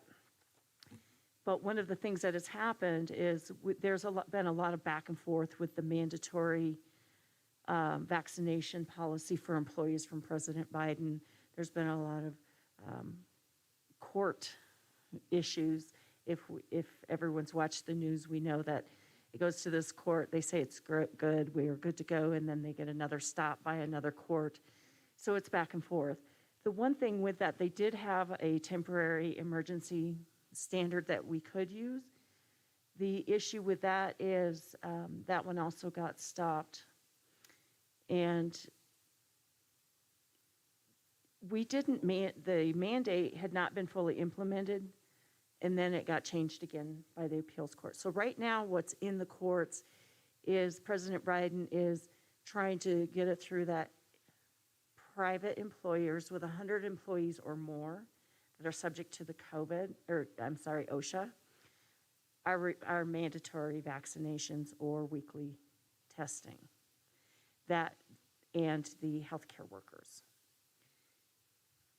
Now, there's a lot of organizations privately that have gone to vaccination mandates, and they have policies. So you're either vaccinated or you get weekly testing. Those public employers are typically in areas that are much larger, like New York and Los Angeles, where they have the big, huge populace. And so it's not, most of the entities that have in place a vaccination policy have 100 employees or more, again. So I'm going to read this one verbatim because I don't want to miss anything. So with the information provided of all these organizations, and this city does have the option to make a vaccination policy, but there are some things that I think you should consider.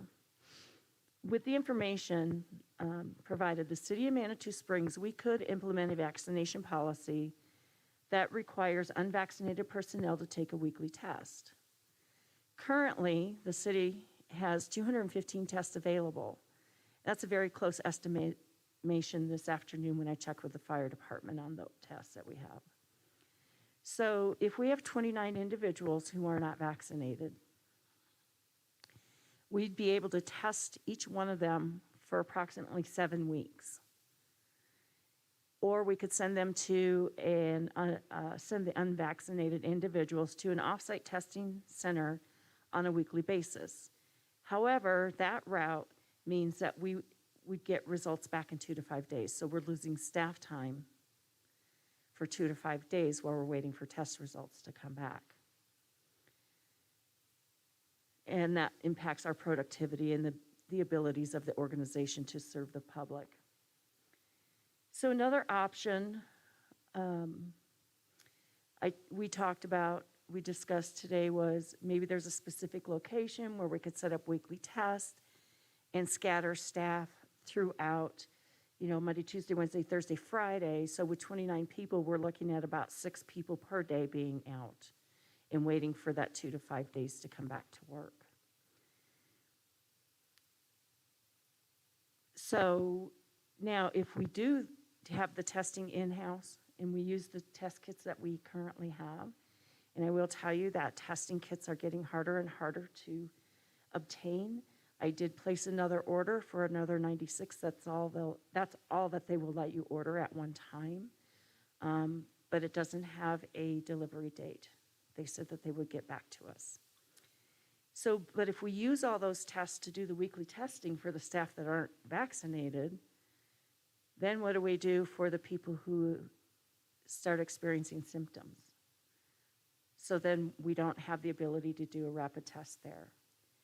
We have to send them outside to another vendor, whether it's the mall or their physician or whatever, and then we're looking at another 2 to 5 days that we don't have their services either, waiting for a test result. So the other concerns surrounding mandatory vaccination policies is a refusal to receive the vaccination or a test weekly.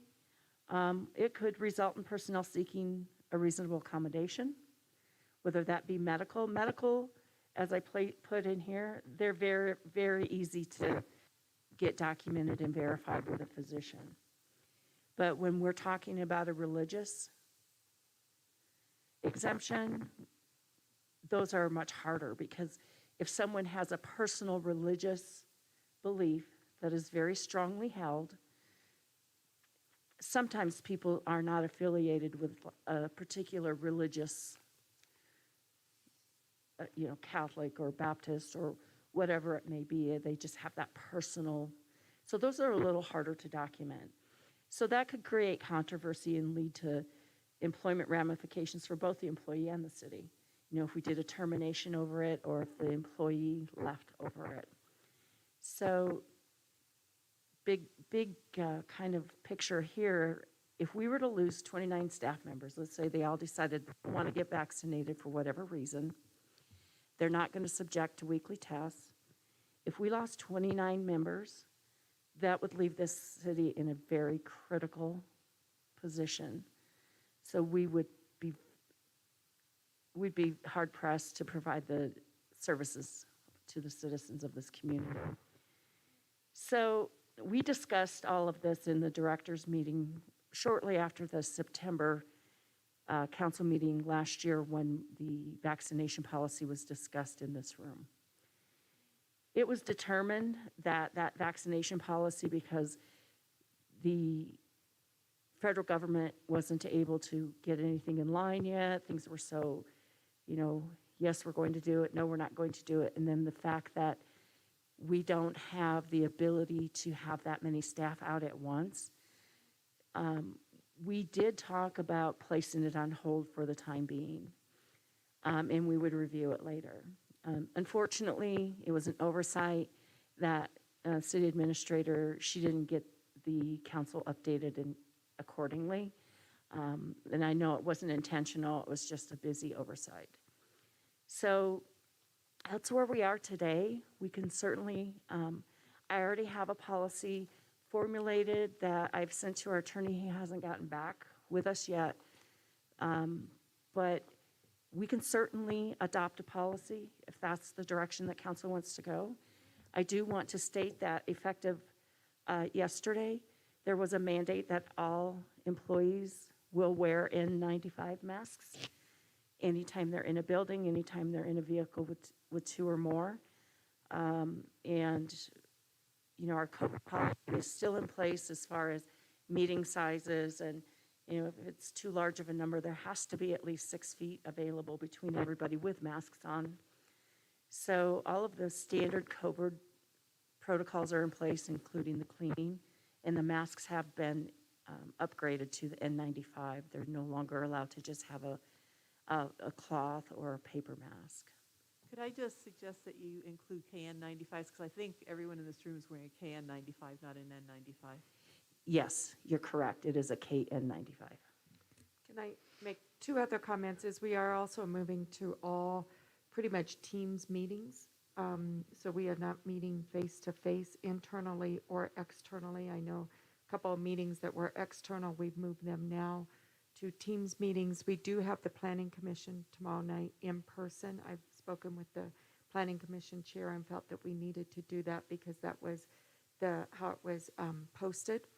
And then after that, they will revisit. I've asked everybody to reach out to their boards and commissions and see if they could move those to Teams at least until February 1st, and then we'll reevaluate at that point. So we've also done those things and working on some teleworking to really make sure that we have the right, if people can work from home, so we have fewer people in the office at the time, we will do that. I did ask if I could close City Hall with the upcoming elections. That is a concern.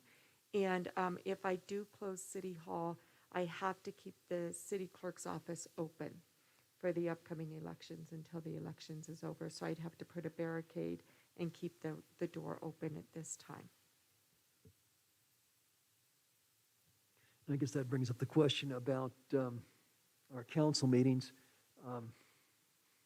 We don't have a work session scheduled for January the 25th. We have that night off. We just didn't have, we don't really need to work that night, so we planned that for some time. Next week, we do have a fairly busy schedule, and among that are two things. There's the Serpentine Drive. We're going to have an executive session on that, and also another one relative to parking and mobility.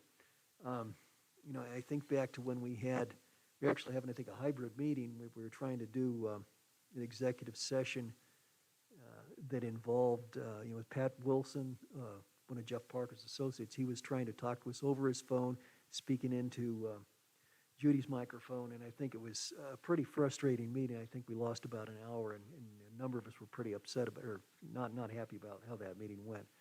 So I am not really keen on doing next week's meeting remotely, but I would certainly, if council would prefer to meet remotely or hybrid, I guess this is a good time to talk about it.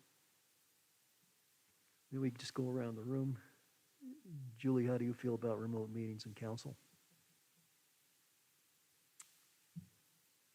I feel torn. I guess my gut reaction, and I'm open to hearing other comments and being persuaded, but my gut reaction is that I'm fine meeting in person. The COVID illness that you get when you've been fully vaccinated and boosted is a lot milder than your average flu.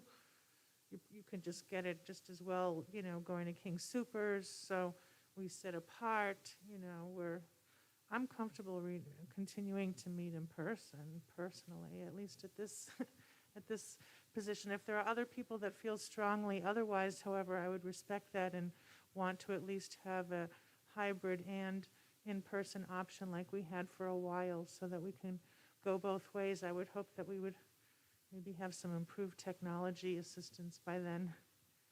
Okay, thank you. Good. Natalie? I agree with Julie on this one. If I'm amenable to adjusting if other folks are uncomfortable, but I sort of am continuing to work my job this way, and I do kind of look at this as a job that I do, so I'm comfortable in this situation. But if it were a different board or commission, I would feel uncomfortable with that, so I appreciate what we're doing. I am with the strategic planning meeting, if that would be something where we'd have to be distanced and we couldn't really talk and move around, I would be potentially interested in delaying that by a few weeks if that meant we could be more interactive. But that's kind of where I'm landing right now. Good comments, thank you. John? Okay. And, did you speak in your microphone? I don't think it was on. I said I did. I'm with Natalie on this. Okay, great, thanks. I just wanted everybody to hear that. Okay. Nancy? Yeah, I actually prefer to meet in person, given that we've done so much trying to mitigate our risk. And so I'm okay with that. I think Natalie brings up a good point that on our retreat, if I think maybe we should look at, depending on how the next week or two go, we might look at pushing that a little bit. I don't like doing that, but it may be appropriate because it's just harder to have those sorts of discussions. Thank you. Good, thank you. Judith? So I prefer meeting in person. You never know if you're going to have an empty house or a full room. You just never know, depending on what the agenda is. But I would like to take it on a week-by-week basis based on the numbers, because we are in crisis mode. And, I can say today that, next Tuesday I'm okay sitting here, but I'm going to keep watching the statistics. And if we see this kind of rise continue, I think that all council members should have the option to, phone it in or whatever we can do to do a hybrid meeting. I also agree with Natalie that it's okay to postpone the our work session or retreat, whatever we're calling it, a few weeks. I do have a question. And I don't know how we do that. If we get to Friday or if we get to, and it's blossoming, I think that, it's going to be obvious what we need to do. I have a question, though. It's my understanding via your email that all 8 of these individuals were vaccinated individuals that tested positive Let me just in 1 double week. check, so I'm not giving you incorrect information.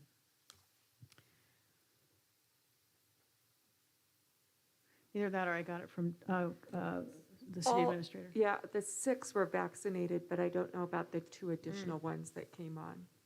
They were. Okay. They were. So then I think we're all vaccinated. Can you give me an average of how many missed days of work a vaccinated individual is out? Recently, it's been a little over a week. A week, okay. I have one who's been out almost 2 weeks now. I guess I asked a question because I really feel that it was a real gross oversight that council was not informed that the mandate was not enforced. I was assuming that it was, and we're talking about a global pandemic that is getting really ugly, and so I don't think that was just an oops, I'm sorry. I would characterize that as a gross oversight, not communicating with us. So I'm sure, and yet another learning opportunity that we're not going to do that again. So when it comes down to these 29 individuals that choose not to be vaccinated, we do know, per the CDC, Jen Psaki reported today that unvaccinated people are 17 times more likely to be hospitalized and 20 times more likely to die of COVID. And this Omicron variant is so contagious. So to me, I mean, if we've got test kits, I would advocate that we have these people test weekly, and maybe after, a couple weeks of that, maybe they'll decide to get vaccinated. So if I was running the show, I'd say, yeah, if you're not going to get vaccinated, you're going to put your fellow employees and your community at risk, which I think is selfish and ridiculous, then you will have weekly testing, and it's on you. So, I mean, it's do they miss 2 days of work, or do they miss a week because they're sick? So, I mean, those are just thoughts I want to put out there to the rest of council. Thank you. Mr. Shada? Yes, Kelly, I have a question for you. Tell me a little bit about the policies and the scenarios.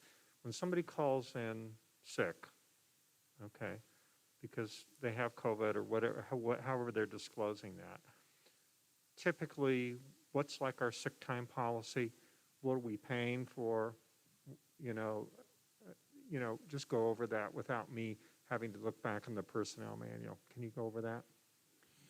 Yes, of course, and the personnel manual won't cover everything because we also have the Healthy Family Workplace Act that we have to consider with COVID. So since the pandemic is continuing, the Healthy Family Workplace Act says that we have to provide employees 2 times their weekly amount of hours. So anybody that works 40 hours is automatically going to get 80. That has just been renewed, okay? So if you work part-time, let's say you work 25 hours in a week, so that's 50 hours. In 2 weeks, so you'd be eligible for 50 hours. Is that only if you have COVID, Kelly? Yes. Well, that's not for other medical problems? No. Okay. So yeah, thanks for clarifying that, Julie. But how do they prove that you didn't get to that part? How do you know that they really have Okay, COVID? so let me just explain that those are the hours, right? So per diem staff, let's say people that don't have actual hours, can earn up to 48 hours in a year based on every 30 hours they work. So how they justify taking that time. Now, if they call in sick and they say, I have COVID symptoms, do you have now, based on CDC's recommendations, do you have more than one? Do you have more than a sniffly nose?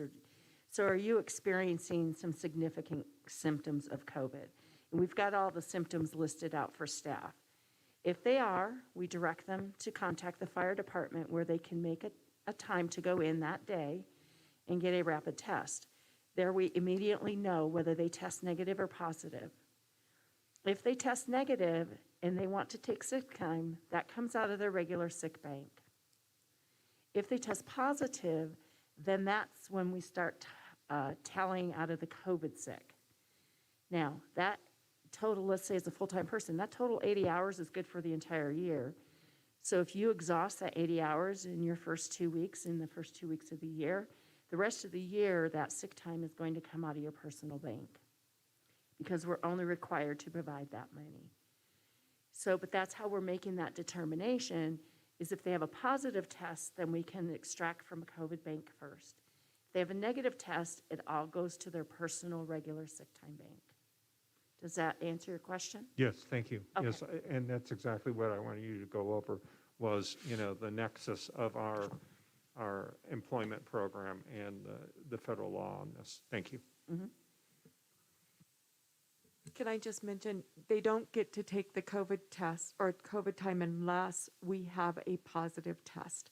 So they have to give that to Kelly, a positive test. So we ensure of that. And if somebody says that they want COVID time and they have symptoms, we don't let them take that and just say, okay, you get to stay home because of COVID. They have to come in and get the test and prove that they have COVID. One more question, Mr. Mayor. So do we currently right now have like a total number of hours that we've used in that pool, that the federal government has mandated us to have, this COVID sick pool or whatever? I don't know what the proper term for it is. So for the COVID sick time for 2021, I do not. I can get that for you, though. I will get that for you, and I can shoot out an email. Will that work? And I think it would be, is there a way we can break it down of those people who are vaccinated versus unvaccinated? Are we Yes. allowed to have that? Yes, I can get that. I can So- get the list. So that will fit in this sheet that you've sent us, which, by the way, I like very much, the spreadsheet in terms of, and I would just hope you would update that, that sheet. I think that's a very good reporting thing, because to me, I guess I'd like to know, this is a cost to the city, and I'm just totally curious as to whether, I hate to say it, unvaccinated employees are costing us more money. I'm just half curious. Thank you. Thank you. Okay, so I think, to recap on a couple points, it seems to me like council support for meeting in public, in person next week is good. Michelle. Oh, I'm sorry, Michelle. I'm sorry. Yeah, please. I like the opportunity to do hybrid. I do prefer meeting in person, and I agree with Julie and Natalie. And if we could move the strategic planning out. Okay, right. Okay, so let's see if we can calm the noise down a little bit first. Okay, great. Okay, Julie? Oh, thank you. So now that we've covered, if it's okay, now that we've decided we're going to meet in person and play it by ear and so forth, I just had a few questions about the presentation that Kelly gave. Do you Okay, know? Just a second, Julie, Oh. I'm not sure. Michelle, are you finished? Oh, Okay. I'm sorry. I No, thought she that's was. okay. Okay, go ahead, Julie.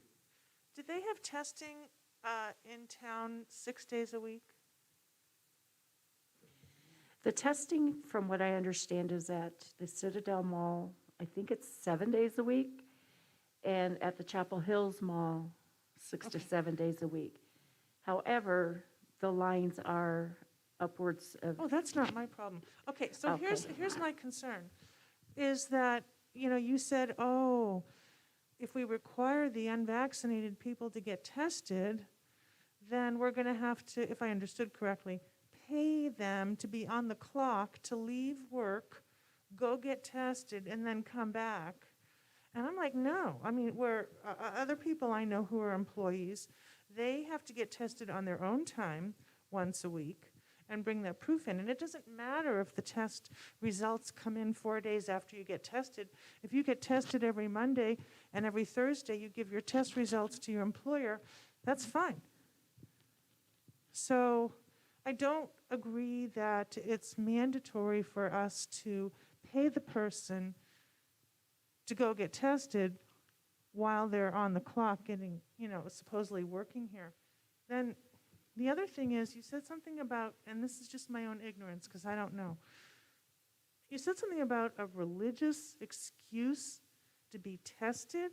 I mean, I understand about religious excuse to have some stuff injected into your body, but to have a test, is there really? I've never heard of that before. Is there really a legitimate religious excuse that people have, that's ever been upheld to say, it's against my religion to be tested? I never heard of that. So in response to your first question, if we do require people to get testing, it is under the Healthy Family Workplace Act of Colorado that went into effect last January, that we do have to pay them for their time to get tested. Oh, okay. So that is in there. So you'd want to use your own tests, yeah. Yeah, so I that's get it. why we want to use them here on site, because they're quicker and we don't lose staff time. Okay. The response to your second question, based on just conversations with our attorney, there could be potential litigation brought up over that. Right now, the CDC says that we do need to require, or we do need to allow religious accommodations for strongly held religious beliefs. Now, does that cross over into the testing component? That's kind of a gray area. So I can't give you a direct answer on that today. Okay, so I understand where you're coming from with that, but I will Right. tell you that we could face some challenges. Right. And I just want to comment on that, and with all due respect, and I have the highest respect for Jeff Parker. But, you know, like lawyers are supposed to, he always has to say that nothing is definite. I mean, I could take 20 pregnancy tests that all say I'm pregnant, and there's no way the lawyer can say it's definite, because we're not supposed to do that, because anything's possible. All 20 tests could be wrong. I would, if I said to him, gee, Jeff, what is the likelihood that we would lose, like, that we would get, well, he doesn't know the likelihood to get sued, but what is the likelihood we would lose? I think it would be a very small number, like there's probably no precedent for us losing. Could we lose? Yeah.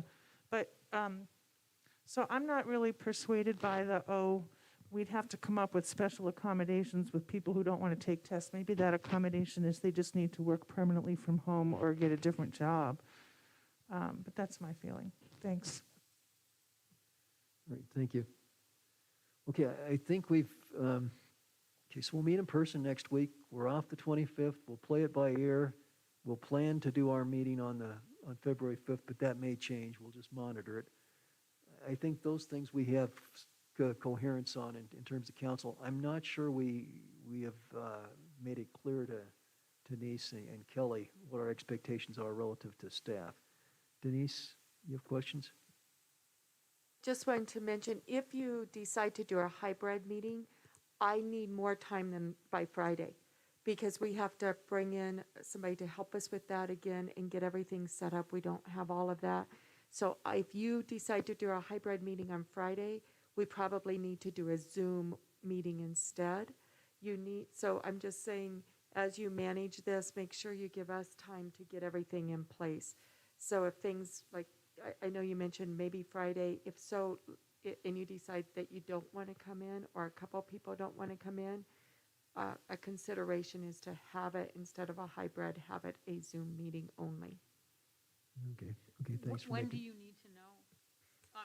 Yeah, that's a great question. So I can let you know that, because we're going to have to reach out to the people that we used before to ask how much of a notice we need. So I can definitely provide that information in the next day or so on that. Okay, thank you. Judith?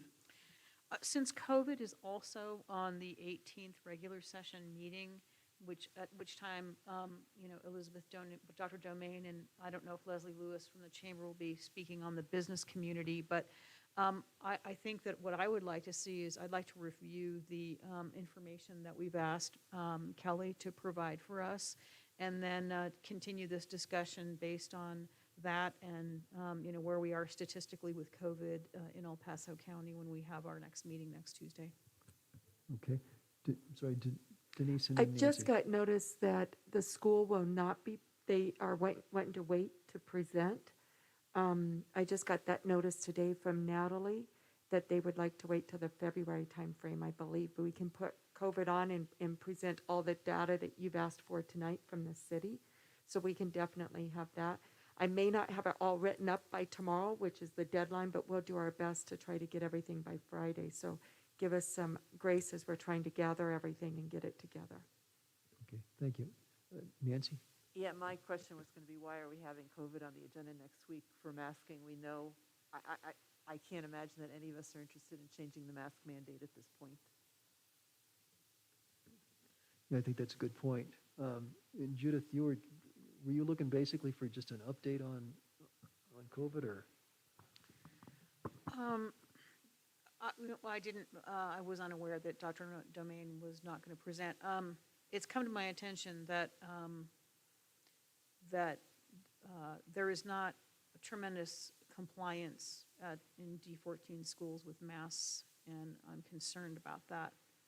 And I think we have to have a discussion. Why are we having a mask mandate if teachers and students aren't compliant? So, I mean, you know, I'm sure you all know the country of Cyprus is the first country that's come out with the Omicron Delta first case variant. So we're just going to keep doing this until, you know, we get to this place where we've either all had COVID, we're dead, or, you know. But I think that was kind of the discussion I was hoping to have. If we're going to have mask mandates, I want the business community and the school district to be compliant with that mandate. That it's not a, gee, if you feel like it, it's a, yeah, you have to, because that's how it is. Excuse me. Okay, Julie, just, I'd actually like to hear Natalie respond to that, and then Julie will come to you. So Natalie? Sure. I know that and I obviously I can't speak for Elizabeth, but at the last presentation, she explained that because they removed that quarantine conversation, that if you are next to someone who tested positive, if you were not wearing a mask, you had to quarantine. And since that was removed by the state, the school doesn't have a way to enforce it. Like, there's a weird thing that's happening where before kids would wear their masks because they didn't want to quarantine.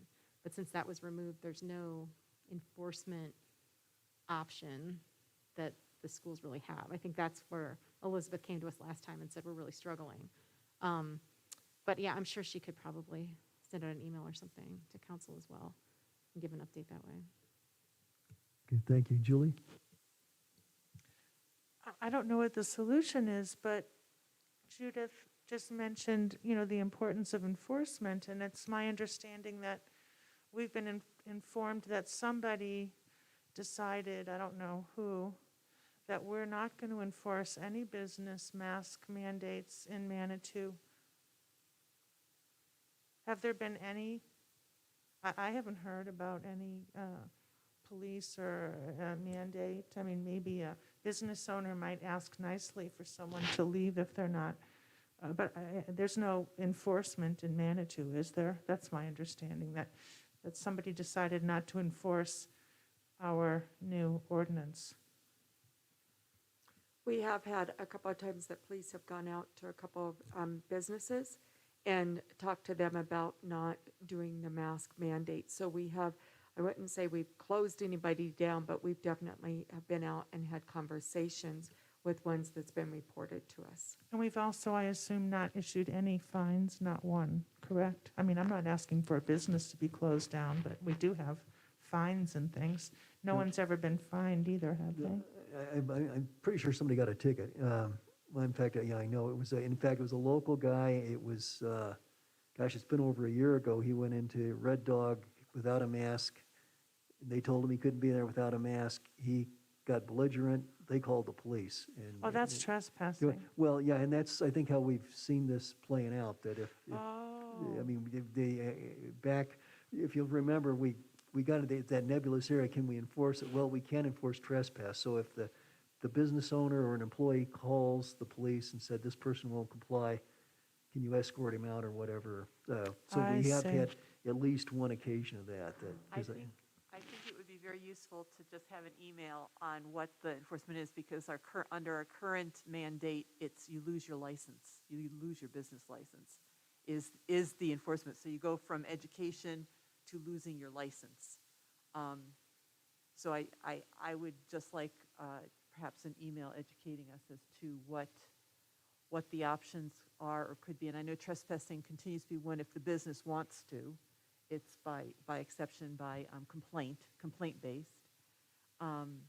And also if any, what enforcement has been done, how many, or educations have been done, and if there's any results from that. Judith? Well, trespassing would only pertain to a customer, not the business owner. So, I mean, we can't get the owner or the employee for trespassing. And I've attempted to go into a number of establishments in Manitou, and the employees are not masked, and I will turn around and walk out. I'm not reporting them. I have other things to do with my life, but I won't spend my money in their store. So. Yeah, the enforcement thing it's a very difficult set of circumstances that we're in. Well, I guess the question is, do we want to have COVID on the agenda next week? What would we do what would we have to discuss if we do have it on the agenda? It sounds like we won't have updated information. Really, I mean, we're in the surge, and we know it's bad, and it seems like it's getting worse. And it's not getting a whole lot better anytime soon. Does it make sense to have a discussion? I don't know. I mean, this is something that changes day to day. We could leave it on the agenda, give ourselves the opportunity. If we want to discuss it, it's fine. If we don't have occasion, we could skip over it, or we could take it off the agenda. However, how much work do we want to, saddle staff with to prepare for something that we're not going to act on? Nancy, did you want to say something? That was going to be my comment. I, at this point, am not interested in the near term. I don't see us, at least this month, lifting the mask mandate, and in all likelihood, not in the next couple of months, given the numbers. I mean, I just don't think it's going to change. All indicators are, all the experts are saying it's going to last for at least another month. And at this point, I don't see a need to have it on next week's agenda. I just would like that information sent to us for consideration. And I guess I would just like to, I know that in the past, the police and staff have gone to various businesses and said, hey, in an education way, I think that that's helpful and useful. But I personally did notice a lot more people in masks. I was downtown this weekend, and there were a lot more people in masks. So I think that people are starting to pay attention to their health. Yeah, I would second that. I was out and about town Friday, Saturday, and Sunday, and it looked like there was higher compliance, more people wearing masks. Not perfect, but more. On the street and in the shops, too. Well, Council, I guess in light of that, if we could get perhaps an update, an email, Denise, if you would coordinate that, would that be sufficient for next week? Okay, it looks like that would be it. And again, this is something we'll continue to monitor and act with our, the best intelligence we can. It's a difficult set of circumstances. Okay, anything else on COVID? If not, that pretty well completes our agenda. We have a city administrator. We'll get council correspondence. Anybody have anything? I guess Julie and then Natalie. Or, Oh, I emailed everybody, but I don't know if you all saw it. But I was just plugging once again for my persistent request that 2022 end with a reservation system at Hiawatha. It's so much more important than starting at Bar, and I don't think, anyway. But my new dentist was so excited to see that I was from Manitou. She wanted to tell me this long story about the parking nightmare she had trying to go up the incline, and asked, isn't it possible for you guys to have a parking reservation at the same time? That would be so convenient. And I said, funny you should say that. We've talked about it. So that's all I have. thank you, Natalie.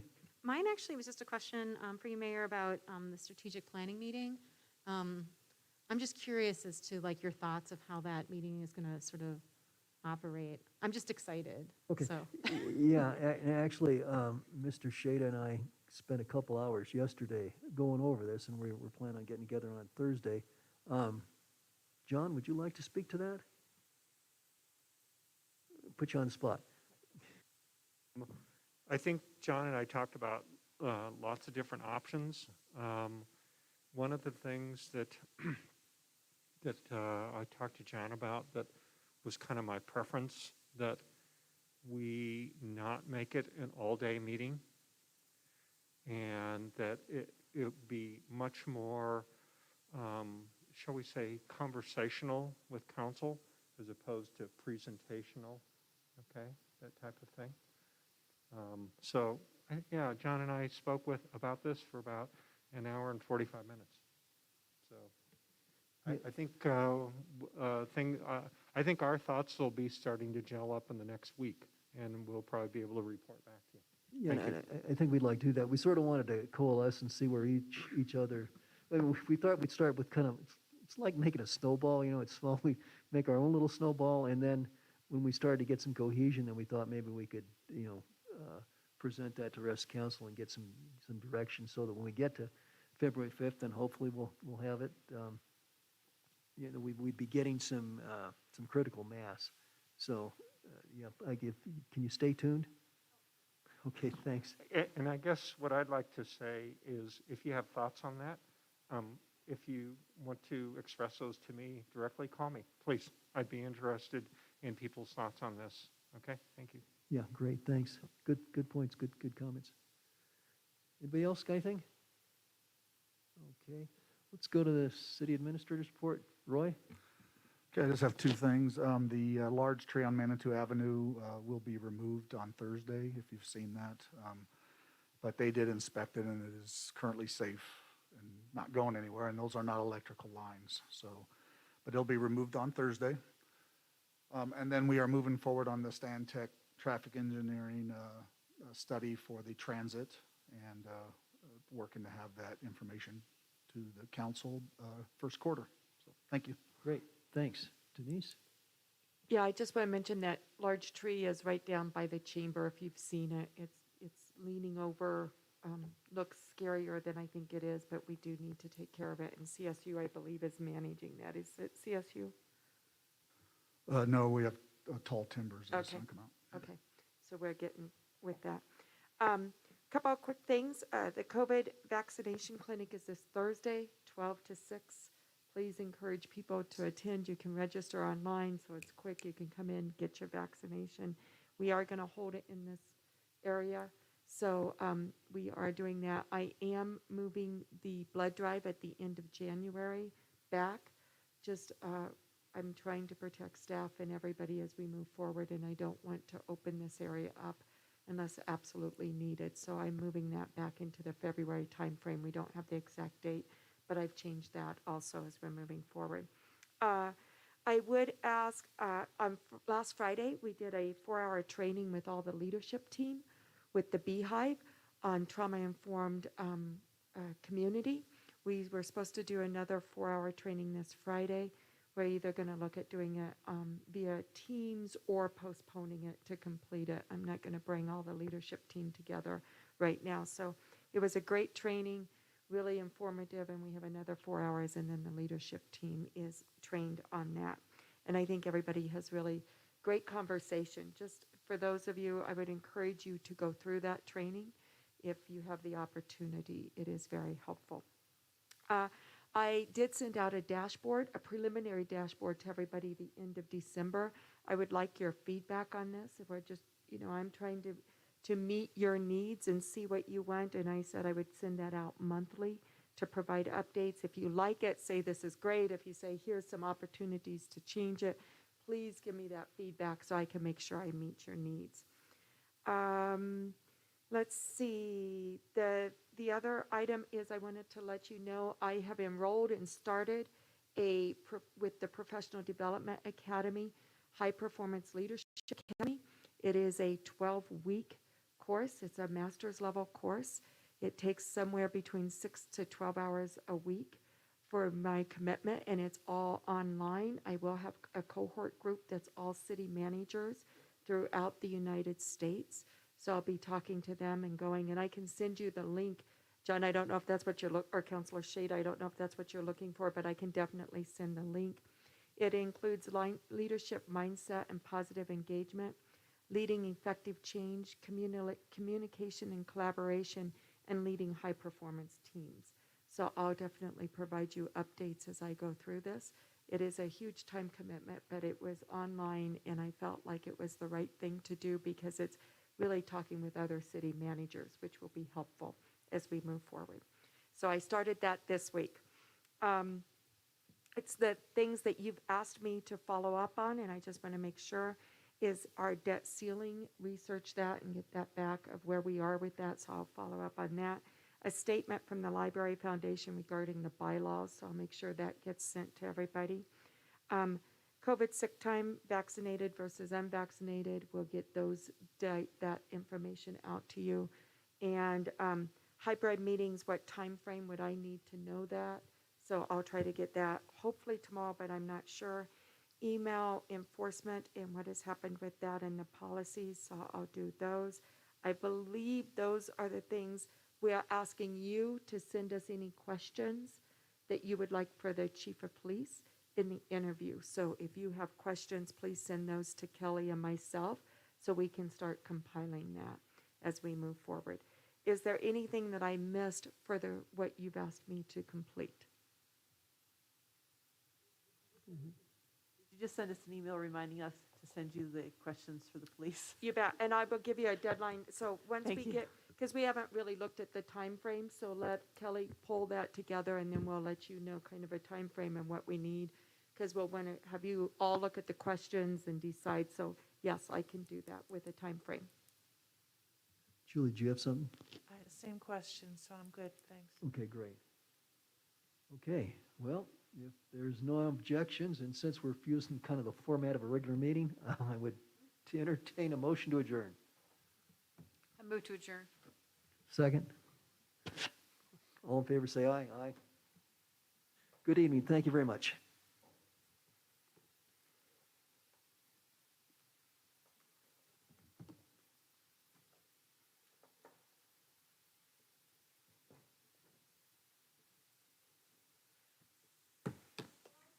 Congratulations, first.